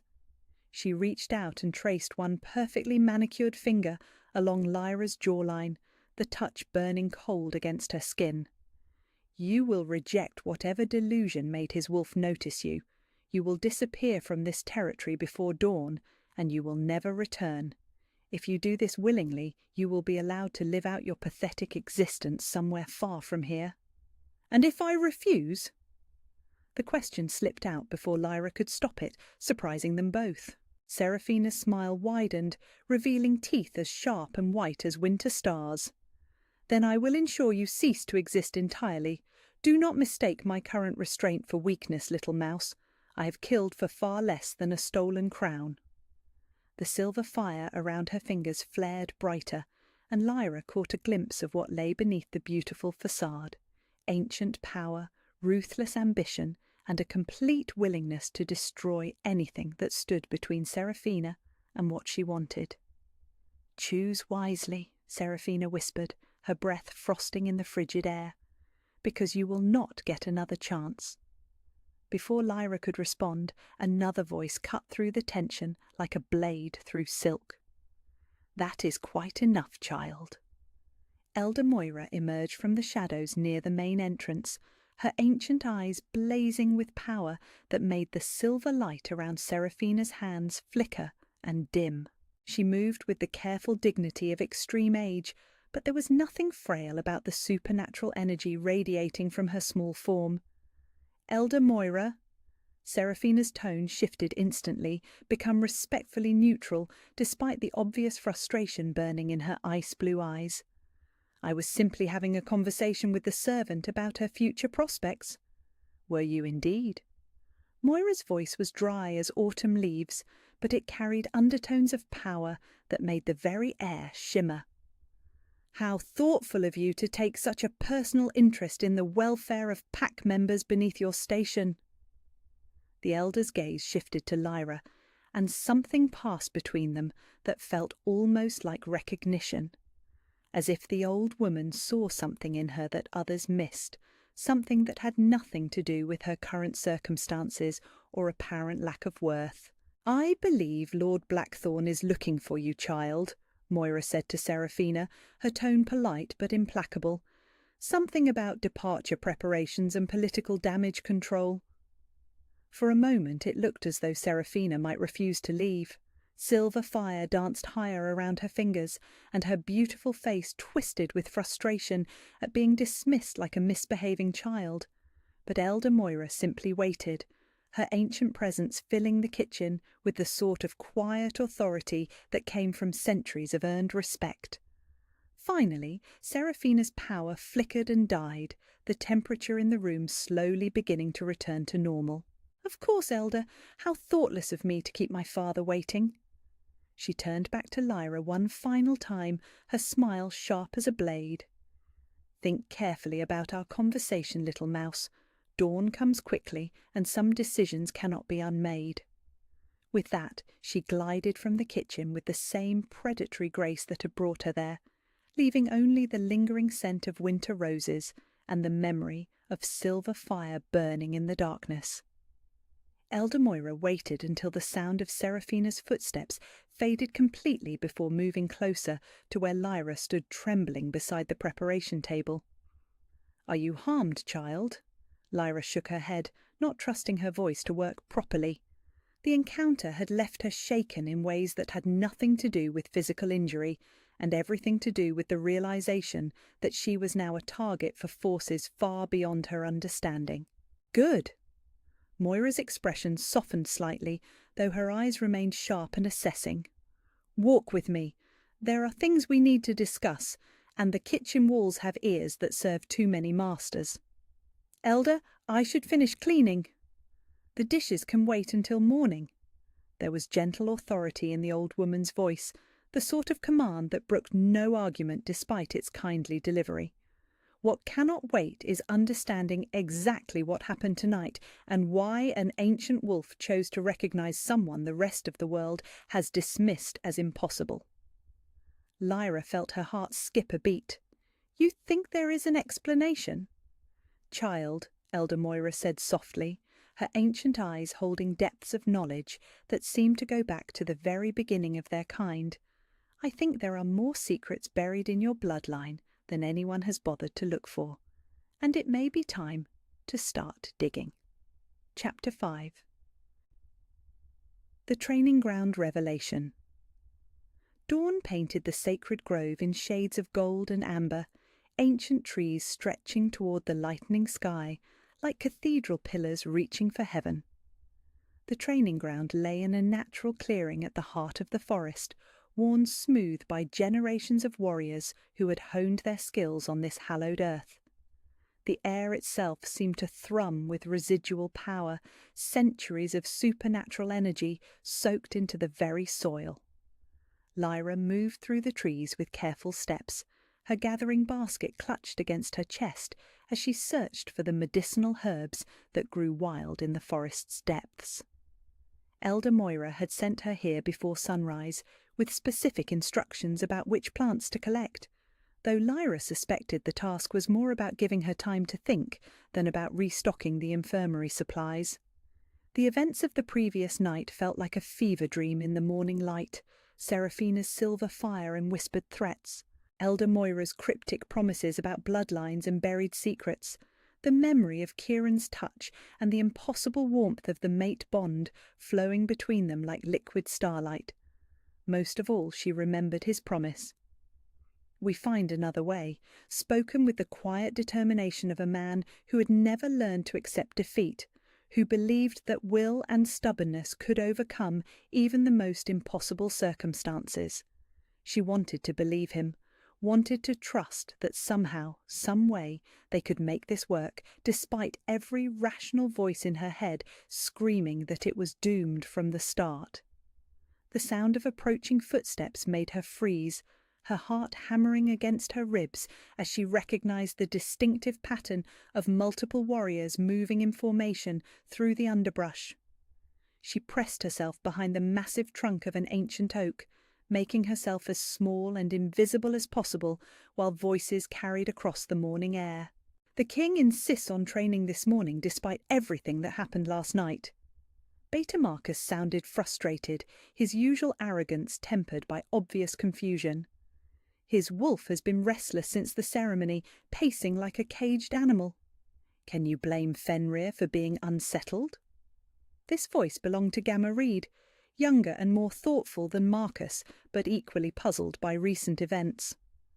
"What happened last night goes against everything we know about mate bonds and royal bloodlines." "What happened last night was an aberration that will be corrected," Marcus replied with cold certainty. "The king will come to his senses once he realizes the political ramifications of his wolf's mistake." Lyra's chest tightened at the casual dismissal, the easy certainty that she was nothing more than an error to be fixed. Part of her wanted to flee deeper into the forest, to disappear before she could cause any more problems for the man whose wolf had chosen her. But a larger part, the part that had been stirred to dangerous life by golden warmth and gentle promises, refused to run. Not yet. Not until she understood what was happening to her, What strange force had made an ancient wolf choose a wolfless servant over a perfect political bride? The warriors emerged into the training ground, 6 of the king's elite guard in full ceremonial gear. They moved with the fluid coordination of men who had fought side by side for decades, their supernatural strength evident in every casual gesture. And at their centre walked Alpha King Kieran Stormcrest, looking like a man at war with himself. Even from her hidden position, Lyra could see the tension radiating from his powerful frame. His dark hair was dishevelled, as if he had been running his hands through it, and there were shadows under his eyes that spoke of a sleepless night. He wore simple training leathers instead of royal robes, but nothing could diminish the aura of barely controlled power that surrounded him like a second skin. "Form the circle," he commanded, his voice rough with exhaustion and frustration. "I need to reach Fenrir, need to understand what he thinks he's doing." The warriors arranged themselves in the traditional pattern, creating a ring of protection around their alpha while he prepared to shift. It was an ancient ritual, one designed to help dominant wolves reconnect with their other halves when the bond between human and beast became strained. Kieran closed his eyes and reached inward, seeking the wild heart that beat beneath his human consciousness. For a moment nothing happened. Then power began building around him like pressure before a storm, darkness gathering at the edges of his form as his wolf stirred to wakefulness. The transformation began slowly, his human shape blurring and reshaping as ancient magic flowed through his bloodline. Bones cracked and reformed, muscles expanded, and his entire being shifted into something magnificent and terrible. Fenrir emerged in all his legendary glory, massive black fur gleaming in the morning sunlight, golden eyes blazing with supernatural intelligence. He was larger than any normal wolf, his presence filling the entire clearing with primal authority that made every other supernatural being want to bare their throats in submission. But instead of settling into the calm alertness that should have followed a successful shift, the great wolf began pacing the perimeter of the circle with obvious agitation. His golden eyes swept the forest constantly, searching for something that seemed to elude him. "Easy, Fenrir," Kieran's voice came from the wolf's throat, human consciousness merged with animal instinct. "We are here to train, to remember our connection without distractions." The great wolf's response was to ignore him completely, padding toward the edge of the clearing where the forest began. His massive head lifted, nostrils flaring as he tested the morning breeze for familiar scents. "Fenrir, return to the circle." There was command in the merged voice now, alpha authority backed by centuries of dominance. "We have work to do." For the first time in living memory, the legendary wolf of the Stormcrest line simply walked away from his human counterpart's direct order. Lyra watched in fascination and growing alarm as Fenrir followed his nose toward her hiding place, his golden eyes locked on the ancient oak where she crouched behind the massive trunk. There was no point in trying to hide now.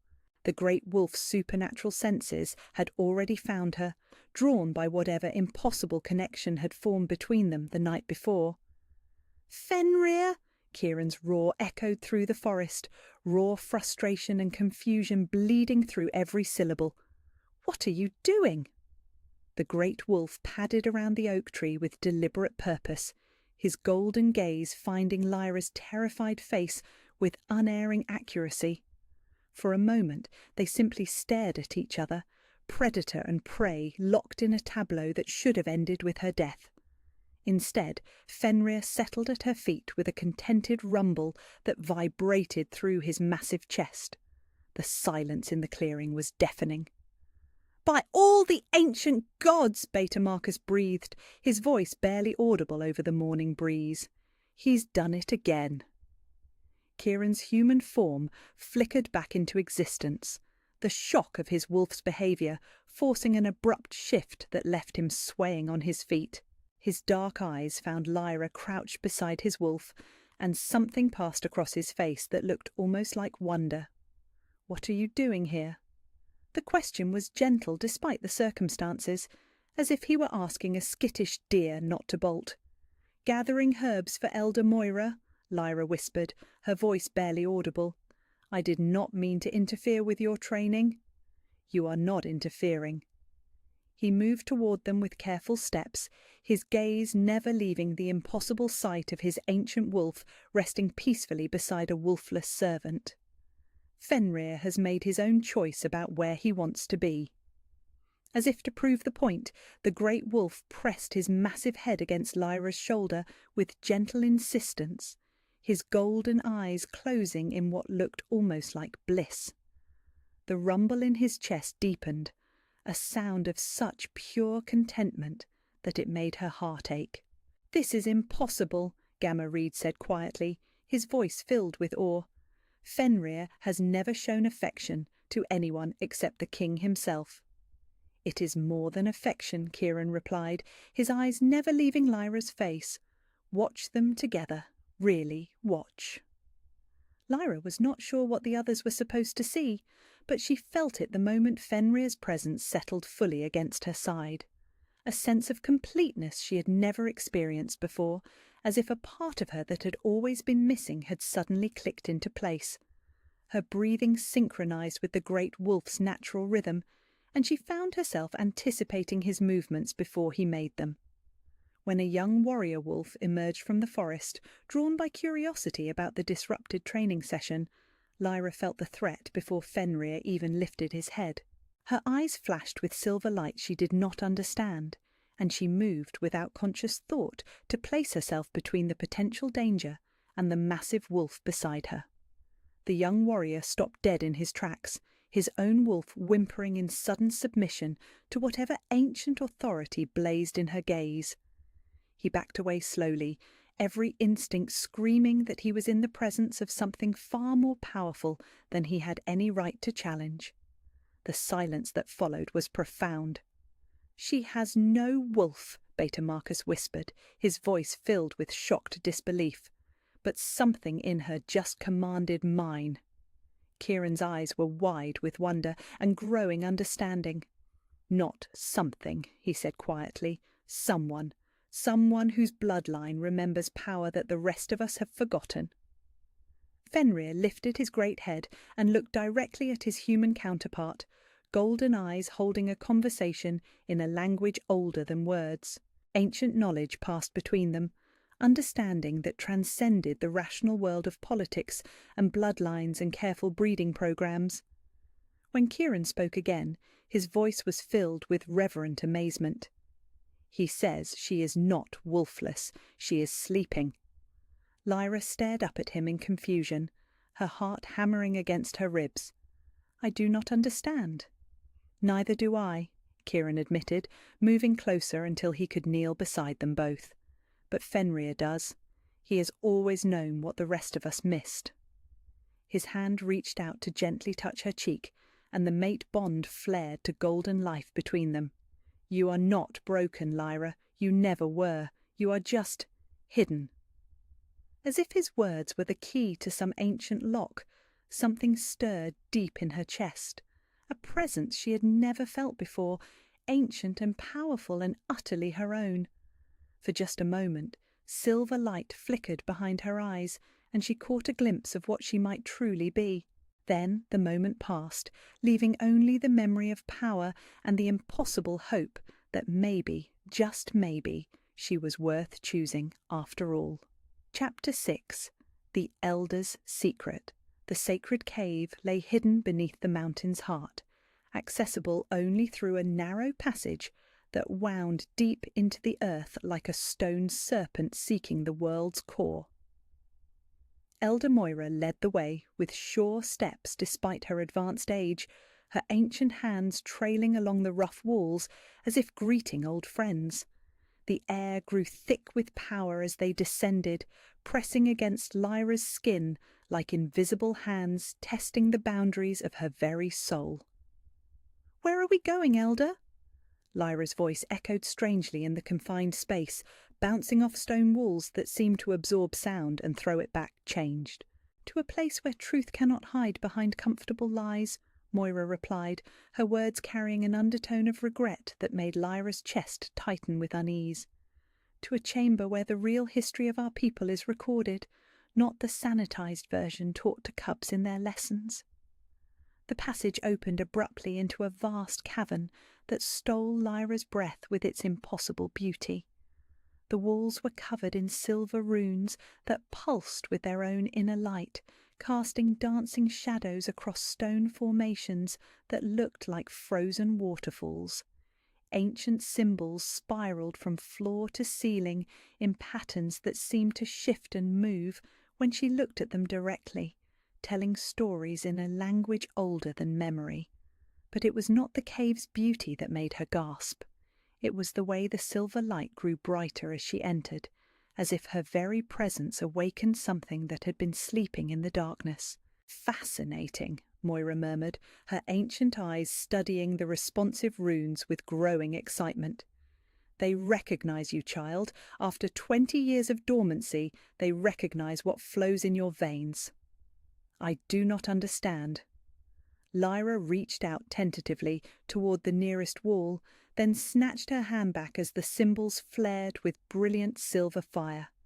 "What is this place?" "The archive of the Grey Moon Pack," Moira said quietly, her voice filled with reverence and old grief. "The last repository of their wisdom, their magic, their blood-sworn history. I have been its guardian for 2 decades, waiting for someone who could awaken its secrets." The name hit Lyra like a physical blow. Grey Moon. She had heard whispers of that pack in the servants' quarters, fragments of stories about wolves who had vanished into legend 20 years ago.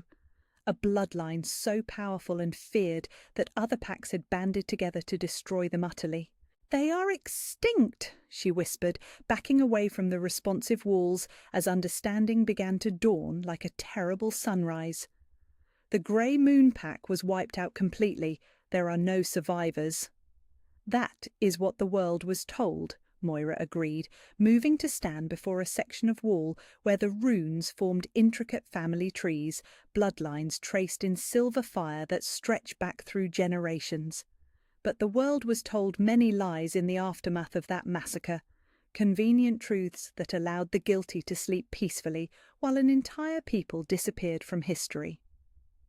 She touched one particular symbol, and the wall blazed to life with images that took Lyra's breath away. Wolves running beneath a silver moon, their fur gleaming like starlight, their eyes blazing with ancient power. A palace carved from moonstone, towers reaching toward the sky like prayers made manifest. A woman with silver hair and golden eyes, beautiful beyond mortal comprehension, standing beside a man whose presence commanded respect from the very mountains themselves. "Alpha Queen Selene and Alpha King Magnus," Moira said softly, her voice heavy with memory. "The last true rulers of the Grey Moon Pack, the strongest, wisest, most beloved leaders their bloodline had ever produced." The images shifted, showing the same couple holding a small bundle wrapped in silver silk. A baby with wide grey eyes and hair the colour of moonlight, reaching tiny fingers toward her parents' faces with innocent trust. Lyra's heart stopped beating. "No!" she breathed, her hands pressed against her chest, as if she could hold her breaking heart together through sheer will. "No, that is not. It cannot be." "Princess Lyra Moonshadow," Moira continued relentlessly, her ancient eyes never leaving Lyra's face. "Born on the night of the harvest moon 20 years ago, blessed by the moon goddess herself with power that would have made her the greatest alpha queen in history, the child who was supposed to unite all the wolf packs under one banner of peace." The cave walls pulsed with silver light that matched the rhythm of Lyra's thundering heart. Images flowed across the stone like living memories, showing a happy childhood that should have been hers. Birthday celebrations in gardens filled with moonflowers, training sessions where she learned to command lesser wolves with thought alone, lullabies sung in a language that made the very stars dance in response.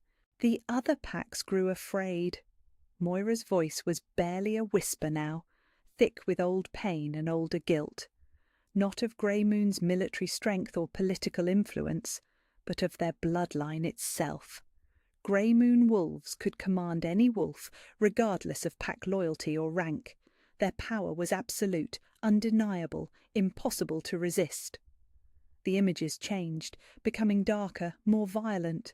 Armies massing at Grey Moon borders, secret meetings held in shadow-filled rooms where conspirators planned genocide with the casual cruelty of men discussing crop rotations. Fire spreading through the Moonstone Palace while families fled screaming into the night. They came at dawn, Moira continued, tears streaming down her weathered cheeks. 7 packs united in their fear, convinced that Grey Moon's growing power would enslave them all. They showed no mercy, spared no one. Men, women, children, elders, all were cut down without regard for innocence or guilt. Lyra watched in horrified fascination as her parents fought desperately to defend their people. Magnus, shifting into a massive grey wolf with eyes like liquid gold, his roar shaking the very foundations of the palace as he threw himself against impossible odds. Selene wielding silver fire like a weapon forged from starlight itself, her power blazing so brightly that it turned night into day. But there were too many enemies, too much hatred, too much fear driving their attackers forward. One by one, the Grey Moon defenders fell, until only the royal family remained standing in a courtyard filled with the bodies of their people. "Your parents had minutes to decide," Moira said, her voice breaking with the weight of memory. They could fight to the death and let their bloodline die with them, or they could make the ultimate sacrifice to save their daughter's life. The final image was almost too painful to watch. Magnus and Selene, kneeling in a circle of silver fire, their hands pressed against their infant daughter's forehead as they poured every ounce of their remaining power into a suppression spell that would hide her true nature from those who hunted it. "They bound your wolf so deeply that even you could not sense her presence," Moira whispered.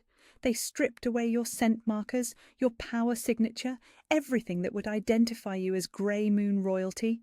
Then they gave you to me with their dying breaths and made me swear to keep you hidden until the day came when you could reclaim your birthright." The silver light faded from the walls, leaving them in relative darkness that seemed to press against Lyra's suddenly fragile sense of reality. Everything she had believed about herself, every foundation upon which she had built her identity, crumbled to dust in the space between one heartbeat and the next. "I am not Lyra Ashwood," she said numbly, the words feeling strange and foreign in her mouth. "You are Princess Lyra Moonshadow, heir to the Grey Moon throne, daughter of the most powerful alpha bloodline in history," Moira confirmed, "and your wolf has been sleeping inside you for 20 years, waiting for the right moment to wake up and claim her heritage." Lyra sank to her knees on the stone floor, her mind reeling from revelations that changed everything and explained nothing. But why now? Why did Kieran's wolf recognize me when no one else ever has? "Because Fenrir is old enough to remember the Grey Moon Pack in their glory days," Moira replied. "Ancient wolves carry genetic memories that span centuries. He knew your bloodline scent even through the suppression magic because he served alongside your great-grandfather in the old wars. The mate bond is real and true and stronger than any political alliance," Moira finished firmly. "Kieran Stormcrest's wolf chose the rightful heir to the most powerful bloodline in existence. There is no shame in that recognition. Child, there is only destiny finally asserting itself." Lyra looked up at the elder with eyes that blazed with unshed tears and growing understanding. "Breaking the suppression, will it kill me?" "It might," Moira admitted with brutal honesty. 20 years of compressed power seeking release all at once could tear you apart from the inside, but leaving it in place will definitely kill you now that the mate bond has awakened. The conflict between your suppressed nature and your developing connection to Kieran will destroy you within a moon's cycle." The choice was no choice at all then. Death by awakening or death by suppression, with no middle ground for a girl who had spent her entire life believing she was nothing special. "If I survive," Lyra said quietly, her voice steadying as she accepted the impossible truth of her heritage, "will I be strong enough to stand beside him, strong enough to be worthy of the choice his wolf made?" Moira's smile was radiant with pride and ancient joy. "Child, if you survive, you will not just be worthy of standing beside him, you will be worthy of ruling the entire supernatural world." The silver runes pulsed once more in response to her words, as if the cave itself was offering confirmation of prophecies written in starlight and sealed in blood. In the dancing light, Lyra caught a glimpse of what she might become, and for the first time in her life she was not afraid of the power sleeping in her veins. She was afraid of not being strong enough to claim it. Chapter 7. The Assassination Attempt. The evening feast should have been a celebration of alliances and political unity, but the great hall felt more like a battlefield disguised as a banquet. Lyra moved through the shadows between serving tables, carrying flagons of wine and platters of roasted meat, while carefully avoiding the hostile gazes that followed her every step. Word of the previous night's ceremony had spread through the pack like wildfire, and she could feel the weight of hundreds of eyes tracking her movements with everything from curiosity to outright contempt. The revelation of her true heritage burned in her chest like a coal that refused to cool. Princess Lyra Moonshadow, heir to a throne built from moonstone and starlight, daughter of the most feared bloodline in supernatural history. The knowledge should have filled her with confidence, with the certainty of her own worth that had eluded her for 20 years. Instead, it terrified her. The suppression magic that had hidden her wolf was beginning to crack, hairline fractures spreading through barriers that had held firm since infancy. She could feel something stirring deep in her chest, ancient and powerful and utterly foreign. Silver light flickered behind her eyes when she was not paying attention, and twice that afternoon she had caught herself anticipating movements from pack members before they made them, as if some part of her could sense their intentions through supernatural means. She was changing, awakening, becoming something she did not understand, and everyone around her could sense it. "More wine, my lady?" She approached Lady Blackthorn's table with practised deference, keeping her eyes downcast while she refilled crystal goblets with ruby-red liquid that caught the torchlight like captured blood. How thoughtful! Seraphina's voice was honey poured over poison, sweet enough to hide the venom beneath. "Though I wonder if we should be trusting servants to handle our drinks, given recent complications."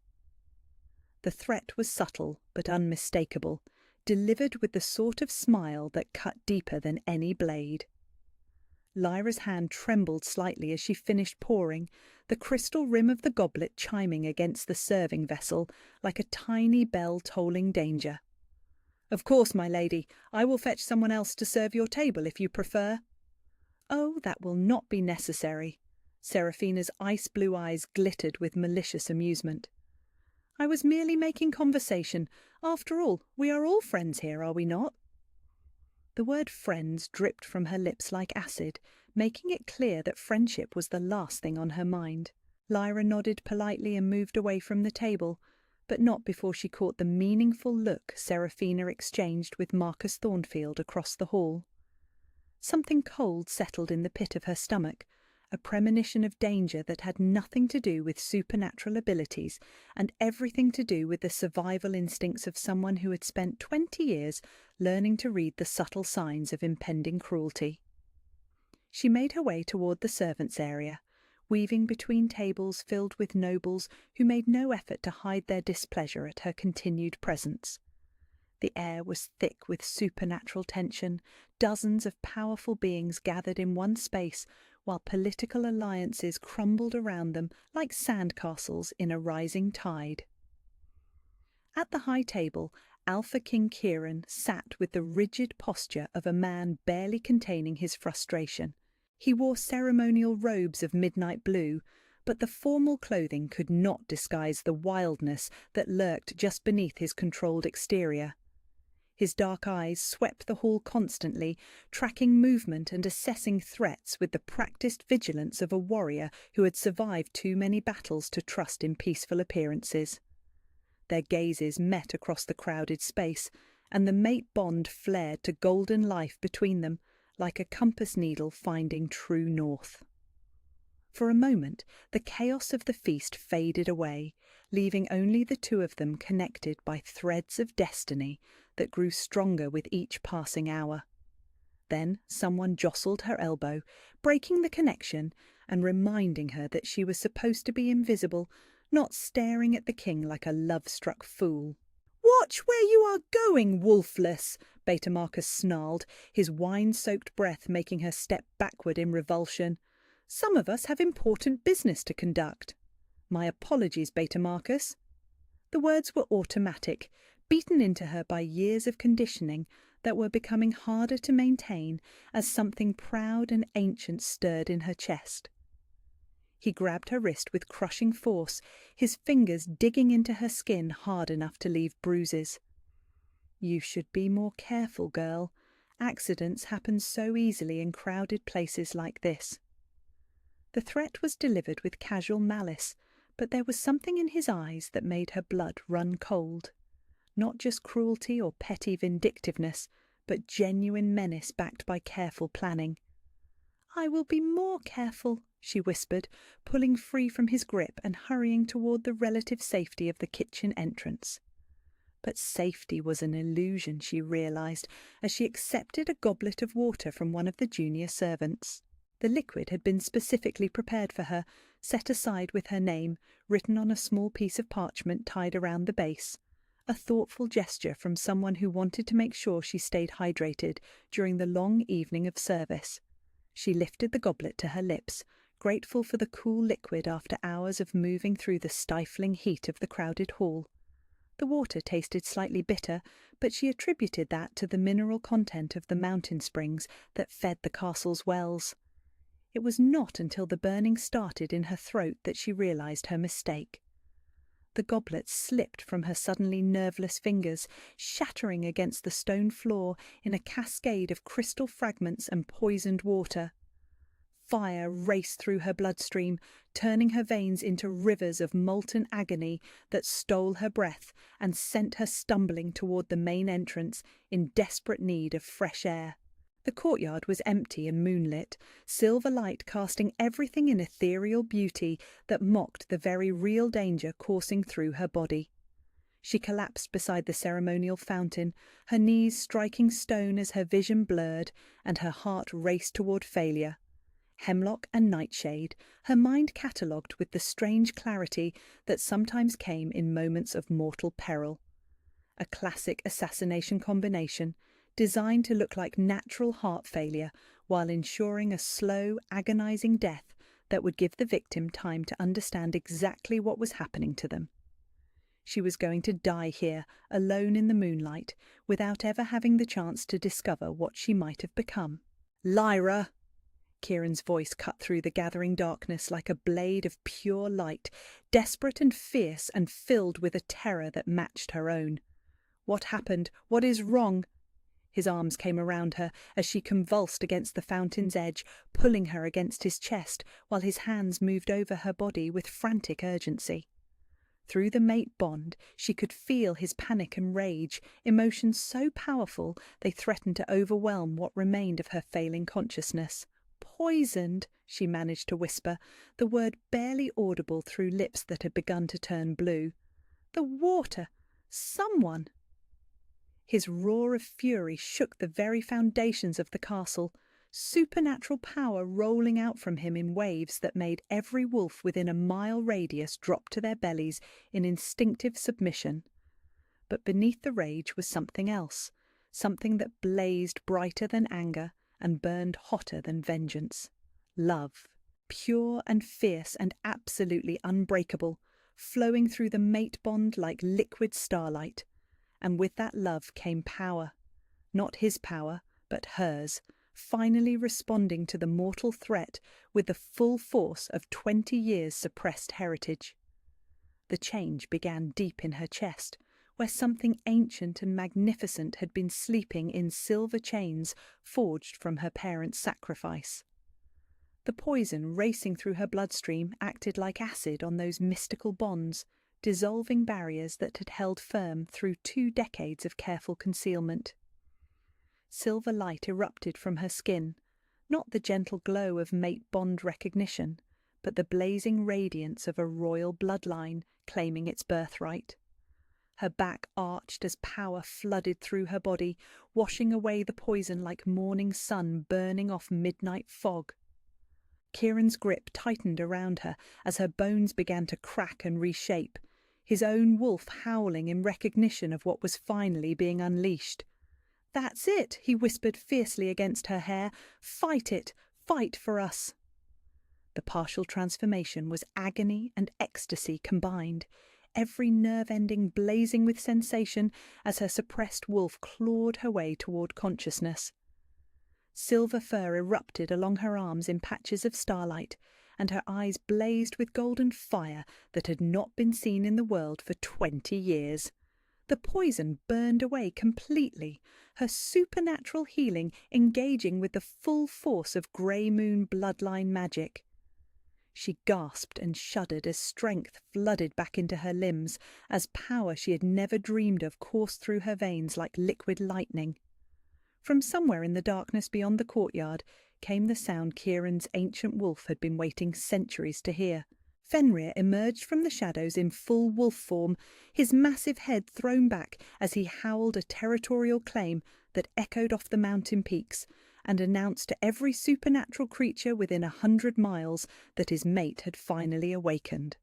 And from the great hall came screams of shock and terror as nobles witnessed the impossible sight of silver light blazing through every window, announcing the return of a bloodline that was supposed to be extinct. Lyra struggled to her feet on shaking legs, her partially shifted form radiating power that made the very air shimmer around her. Her grey eyes now blazed with golden fire, and silver streaked through her hair like captured moonbeams. "Who?" Kieran's voice was deadly quiet, filled with the promise of violence that would make the Grey Moon massacre look like a gentle disagreement. "Who dared to poison my mate?" Through the great hall's main entrance, she could see Seraphina and Marcus scrambling away from their abandoned table, their faces pale with terror as they realized their assassination attempt had not only failed, but had triggered the very awakening they had hoped to prevent. "It does not matter now," Lyra said, her voice carrying undertones of power that made every wolf in the courtyard bare their throats in automatic submission. "They will answer for their crimes, but first—" She turned to face him fully, letting him see what 20 years of suppression had hidden. "First, I need to learn what I have become." In the silver light blazing from her skin, Kieran saw not the broken servant who had scrubbed floors and accepted cruelty with practiced resignation. He saw Princess Lyra Moonshadow, heir to the Grey Moon throne, daughter of legends, and the most powerful wolf born in 3 centuries. He saw his equal, his match, his destined queen. And for the first time since Fenrir had made his impossible choice, Kieran Stormcrest smiled with genuine unrestrained joy. Chapter 8. The Public Declaration. Dawn came like a blade through the council chamber windows, harsh light illuminating faces drawn tight with political fury and supernatural fear. The emergency session had been called before the sun touched the mountain peaks, every major lord and lady summoned to answer for the chaos that had torn through their carefully ordered world. Lyra stood beside the great stone hearth, her transformed appearance impossible to ignore even in the austere chamber light. Silver streaked through her dark hair like captured moonbeams, and her eyes held flecks of gold that caught the firelight and threw it back with preternatural intensity.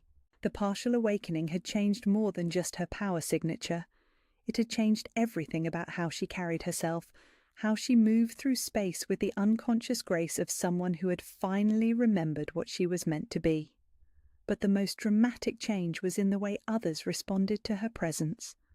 Nobles who had dismissed her as wolfless filth now kept their distance, their supernatural instincts warning them that something ancient and dangerous had awakened in their midst. Alpha King Kieran sat at the head of the massive oak table, his dark eyes blazing with barely controlled fury as he surveyed the assembled lords. He had not slept since carrying her from the poisoned courtyard, had spent the night pacing his chambers like a caged predator, while healers confirmed what his nose had already told him. Hemlock and nightshade, mixed with bitter herbs to disguise the taste, delivered in a goblet specifically prepared for his mate. Someone had tried to murder the woman his wolf had chosen. Someone in this very room had decided that assassination was preferable to accepting the impossible bond that fate had forged. Lord Blackthorn, Kieran's voice cut through the tense silence like a sword through silk, deceptively quiet and absolutely lethal. Your daughter departed rather suddenly last night. How convenient that she missed the excitement in the courtyard. Aldrich Blackthorn was a man accustomed to commanding respect through political manoeuvring and strategic intimidation, but even he could not hide the way his hands trembled as he met the Alpha King's gaze. "My daughter was upset by recent developments, Your Majesty. The cancellation of the engagement arrangement naturally came as a shock." "A shock," Kieran repeated, his tone suggesting that was not the word he would have chosen. "Is that what we are calling attempted murder now?" The temperature in the chamber plummeted as supernatural power rolled off him in waves, pressing against every wolf present with crushing authority.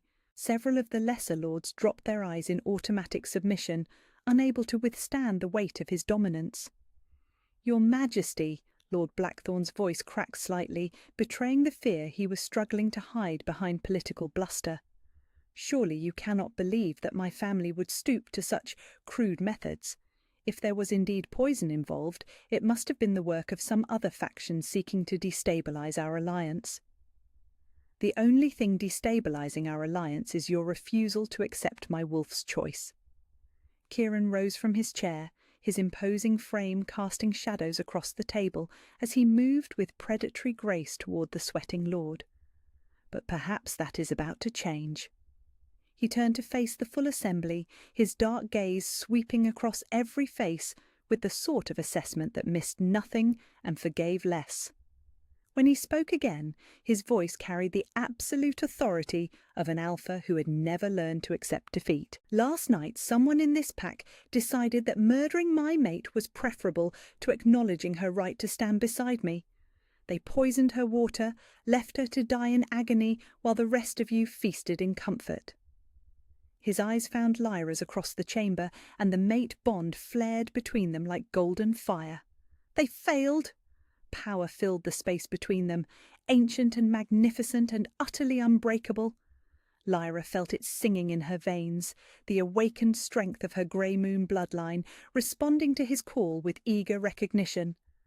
"Lady Lyra Moonshadow," he continued, using her true name for the first time in public, and watching the shock ripple through the assembled lords like stones thrown into still water. "Princess and heir to the Grey Moon throne, daughter of Alpha Queen Selene and Alpha King Magnus, last surviving member of the most powerful bloodline in our history." The silence that followed was deafening. Several lords had gone pale as bone, while others leaned forward in their chairs as if they could not quite believe what they were hearing. "Impossible!" Lord Whitmore breathed, his voice barely audible in the suddenly charged atmosphere. "The Grey Moon Pack was destroyed 20 years ago. There are no survivors." "There is one," Kieran replied with deadly certainty, "and she is mine." He moved to stand beside Lyra, his presence a wall of protective strength as he faced down the political opposition that threatened to tear their kingdoms apart. "Fenrir recognized what the rest of us missed. My wolf chose not a broken servant, but a hidden princess whose power was suppressed to save her life."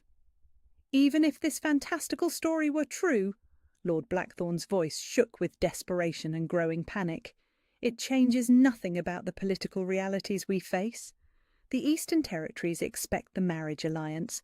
Without it, we face war within a moon cycle. Then let them come."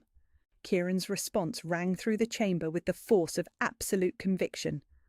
"Let them bring their armies and their threats. I will not mate a woman I do not want while my true mate stands before me." The declaration hit the assembled lords like a thunderbolt, shattering the last pretense of political negotiation. This was no longer a discussion about strategic marriages and territorial alliances. This was an alpha king choosing love over duty, personal happiness over kingdom security. "Your Majesty," Elder Thane rose from his seat with the careful dignity of extreme age, his ancient eyes studying Lyra with growing wonder. "If Lady Lyra truly carries Grey Moon blood, there are traditional ways to verify such claims. The lunar trials, perhaps." "The trials are reserved for wolves of established bloodlines," Lord Blackthorn protested, his face flushed with political fury. "We cannot simply—" "We can do whatever we choose," Kieran interrupted, his voice dropping into the register of absolute command. "This is my pack, my kingdom, my decision to make." But before he could continue, Seraphina's voice cut through the tension like shattered ice. "I invoke the right of challenge." Every head in the chamber turned toward the great doors, where Lady Seraphina Blackthorn stood framed in morning light, her beauty terrible and magnificent in its cold fury. She wore travelling leathers instead of court finery, but nothing could diminish the supernatural power that radiated from her tall, elegant form. "Daughter!" Lord Blackthorn's voice was thick with warning and fear. "Perhaps this is not the time—" "This is exactly the time," Seraphina replied, her ice-blue eyes never leaving Lyra's face. "If this pretender wishes to claim a crown that rightfully belongs to me, let her prove her worth through combat trial." The ancient law hung between them like a blade waiting to fall. In the old days, disputes over lunar rights were settled through single combat, the moon goddess choosing her champion through trial by battle. It was a brutal tradition that had fallen out of favour in more civilized times, but it had never been formally abolished. Kieran stepped forward, his body a shield between Seraphina and Lyra. "I will not allow—" "The law is clear, Your Majesty!" Elder Thane's voice carried the weight of centuries of tradition. "If a challenge is issued for lunar rights, it must be accepted or the claim is forfeit." Lyra felt the eyes of every person in the chamber upon her, weighing and measuring and finding her wanting. The scared servant girl they remembered would never survive a battle with someone like Seraphina. She was untrained, inexperienced, newly awakened to powers she did not understand. But the woman who stepped forward was not the same person who had scrubbed floors and accepted cruelty with silent resignation. This was Princess Lyra Moonshadow, daughter of legends, heir to a throne carved from moonstone and starlight. "I accept," she said quietly, her voice carrying undertones of power that made every wolf in the chamber want to bare their throats in submission. "But I propose a modification to the traditional trial." Seraphina's perfect features twisted into a cruel smile. "What modification?" "Not just combat," Lyra replied, meeting those cold blue eyes with steady golden fire. "The traditional lunar trials, 3 tests to prove worthiness through wisdom, courage, and unity. The moon goddess can choose her champion through more than bloodshed." The suggestion caught everyone off guard, including Seraphina herself. The traditional trials had not been performed in over a century, their requirements lost to all but the most scholarly of the elders. "Agreed," Seraphina said after a moment of consideration, confidence returning to her beautiful features. "Though I wonder if you understand what you have just committed to, little mouse." "I understand enough," Lyra replied, feeling silver light stir behind her eyes as something ancient and powerful stirred in her chest. "The question is whether you are prepared for what you might discover about the mouse you keep underestimating." Elder Thane stepped forward, his voice carrying the weight of ceremonial authority. "The trials will commence at sunset, 3 nights hence. Time enough for both candidates to prepare and for the pack to witness what the moon goddess truly desires." As the council began to disperse, Kieran moved to Lyra's side, his hand finding hers with a sort of possessive certainty that spoke of bonds deeper than politics or tradition. "You do not have to do this," he said quietly, his dark eyes searching her face for any sign of doubt or fear. "We can find another way." Lyra squeezed his fingers, feeling the mate-bond pulse with golden warmth between them. "No," she said with quiet determination, "we cannot. The pack needs to see me prove my worth, not have it handed to me by royal decree." She looked toward the door where Seraphina had departed, silver light flickering in the depths of her transformed eyes. "And I need to show them exactly what they have been dismissing as worthless." For the first time since this impossible situation began, Kieran Stormcrest smiled with genuine, unrestrained pride. His mate was not just accepting her destiny, she was claiming it with the fierce determination of a woman who had finally remembered what she was meant to be. Chapter 9. The Power Awakening. The sacred grove at midnight was transformed into something beyond mortal comprehension. Silver moonlight filtering through ancient branches to create patterns of light and shadow that seemed to pulse with their own inner rhythm. Elder Moira had spent hours preparing the ritual circle, carving intricate runes into the earth with painstaking precision while candles flickered at cardinal points like captured stars. Lyra knelt at the circle's heart, her hands pressed flat against ground that thrummed with power accumulated over countless ceremonies. 3 nights had passed since Seraphina's challenge, 3 nights of preparation and meditation that had brought her to this moment of truth. The partial awakening triggered by poison had cracked the suppression magic, but what remained was like a dam straining against floodwaters, ready to either release controlled power or burst catastrophically. "Are you certain about this, child?" Moira's voice carried across the silver-touched darkness, ancient concern warring with necessary determination. "Once we begin, there will be no stopping the process. Your wolf will either emerge completely or destroy you in the attempt." "I am certain," Lyra replied, though her voice trembled with the magnitude of what she was about to attempt. "The mate bond is killing me slowly, fighting against the suppression every moment. And tomorrow night I face Seraphina in the lunar trials. I cannot do either, as half of what I am meant to be." The elder nodded solemnly, taking her position at the circle's northern edge, where the most ancient and powerful symbols blazed with silver fire.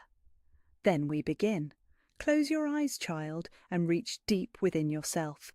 Find the place where your parents' magic has kept your wolf sleeping, and prepare to wake her with all the gentleness you can manage." Lyra's eyes fluttered closed, her consciousness turning inward to explore the landscape of her own soul. For 20 years she had felt empty in the place where others carried their wolves, a hollow ache that she had learned to accept as proof of her fundamental brokenness. But now, with her awareness sharpened by partial awakening, she could sense something else in that darkness.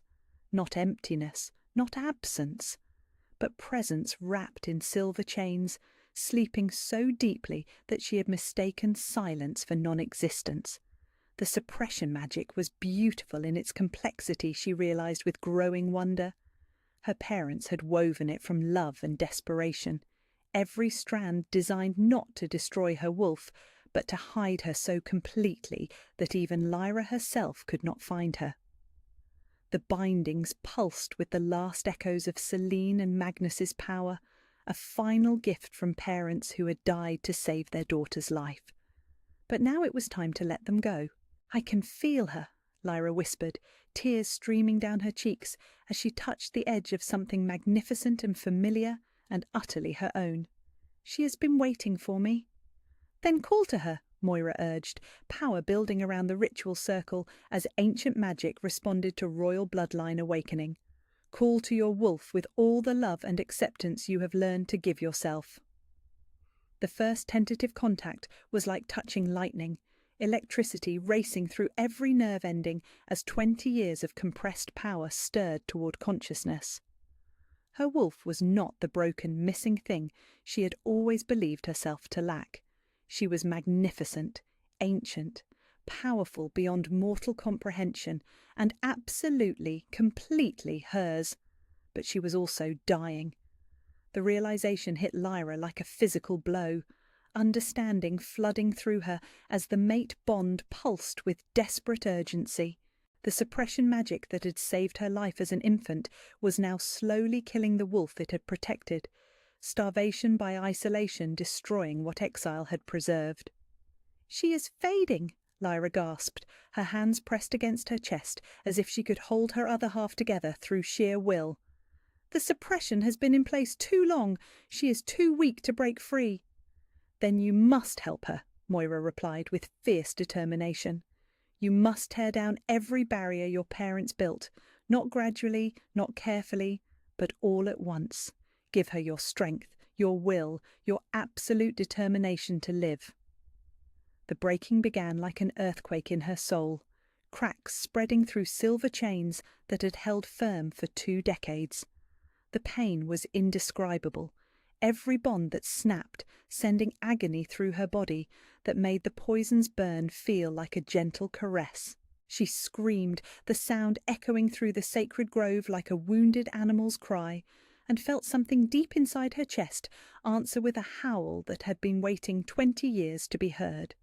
Her spine arched as the transformation began in earnest, bones cracking and reforming, while her human shape dissolved into something wild and magnificent. The change was nothing like the gentle shifts she had witnessed from other wolves, who seemed to flow between forms like water changing temperature. This was violent, chaotic, a lifetime of suppressed nature exploding into existence all at once. Her bones stretched and reformed, her face pushing forward into a muzzle while silver fur erupted across her skin like liquid starlight. The agony was so complete that she could not tell where it ended, and she began, her entire existence narrowing to the single point of becoming what she had always been meant to be. But beneath the pain was something else, joy. Pure, overwhelming joy as her wolf finally broke free from the silver chains that had held her captive since birth. She was massive, nearly the size of Fenrir himself, her fur the colour of moonlight on snow, with eyes that blazed like captured suns. Every breath filled her lungs with power that had been denied for decades, strength flowing through her veins like molten silver. The sacred grove fell silent, except for her ragged breathing as the transformation completed itself. When she opened her golden eyes, the world looked completely different. Colours were more vivid, scents carried information she had never been able to process, and every living thing within miles registered in her awareness like points of light on a vast map. She could feel the pack bonds stretching out from the castle like golden threads, connecting every wolf in the territory to their alpha king. But more than that, she could sense their emotional states, their loyalties, their fears and hopes, and secret desires laid bare to supernatural perception that saw through every pretense to the truth beneath.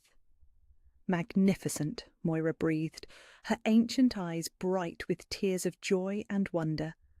"Princess Lyra Moonshadow, in all her glory. Your parents would be so proud." Lyra tried to respond, but the sound that emerged from her throat was not human speech, but a howl that shook the very foundations of the mountain. It was answered immediately by another voice, deeper and older, and filled with recognition that transcended the boundaries of pack and bloodline. Fenrir emerged from the forest shadows like a king acknowledging his queen, his massive black form moving with fluid grace as he approached the ritual circle. For the first time since Kieran had bonded with him centuries ago, the ancient wolf was not alone. He had found his equal, his match, his perfect partner in the silver wolf who blazed with power that matched his own. They touched noses in greeting that was both tender and profound. Two legendary creatures recognizing each other across the vast expanse of time and legend. Through the mate bond that connected them all, Lyra could feel Kieran's overwhelming relief and joy, his wolf's absolute contentment at finally finding the other half of their soul. But she could also feel something else stirring in response to her awakening. Other wolves, ancient ones who had thought the Grey Moon bloodline extinct forever, emerging from hiding places deep in the wilderness to answer a call they had never expected to hear again. Her howl had announced more than personal awakening. It had announced the return of the royal line, the resurrection of a power that had been mourning its own death for 20 years. As dawn approached, painting the sky in shades of gold and rose, Lyra finally understood what Elder Moira had meant when she spoke of worthiness that went beyond standing beside a king. She was not just powerful enough to be Kieran's mate. She was powerful enough to reshape the entire supernatural world. The lunar trials awaited, but they no longer felt like tests she might fail. They felt like coronation ceremonies for a queen who had finally learned to claim her throne. With Fenrir at her side and silver fire blazing in her veins, Princess Lyra Moonshadow was ready to show the world exactly what they had dismissed as worthless for so long. She was ready to become the legend she had been born to be.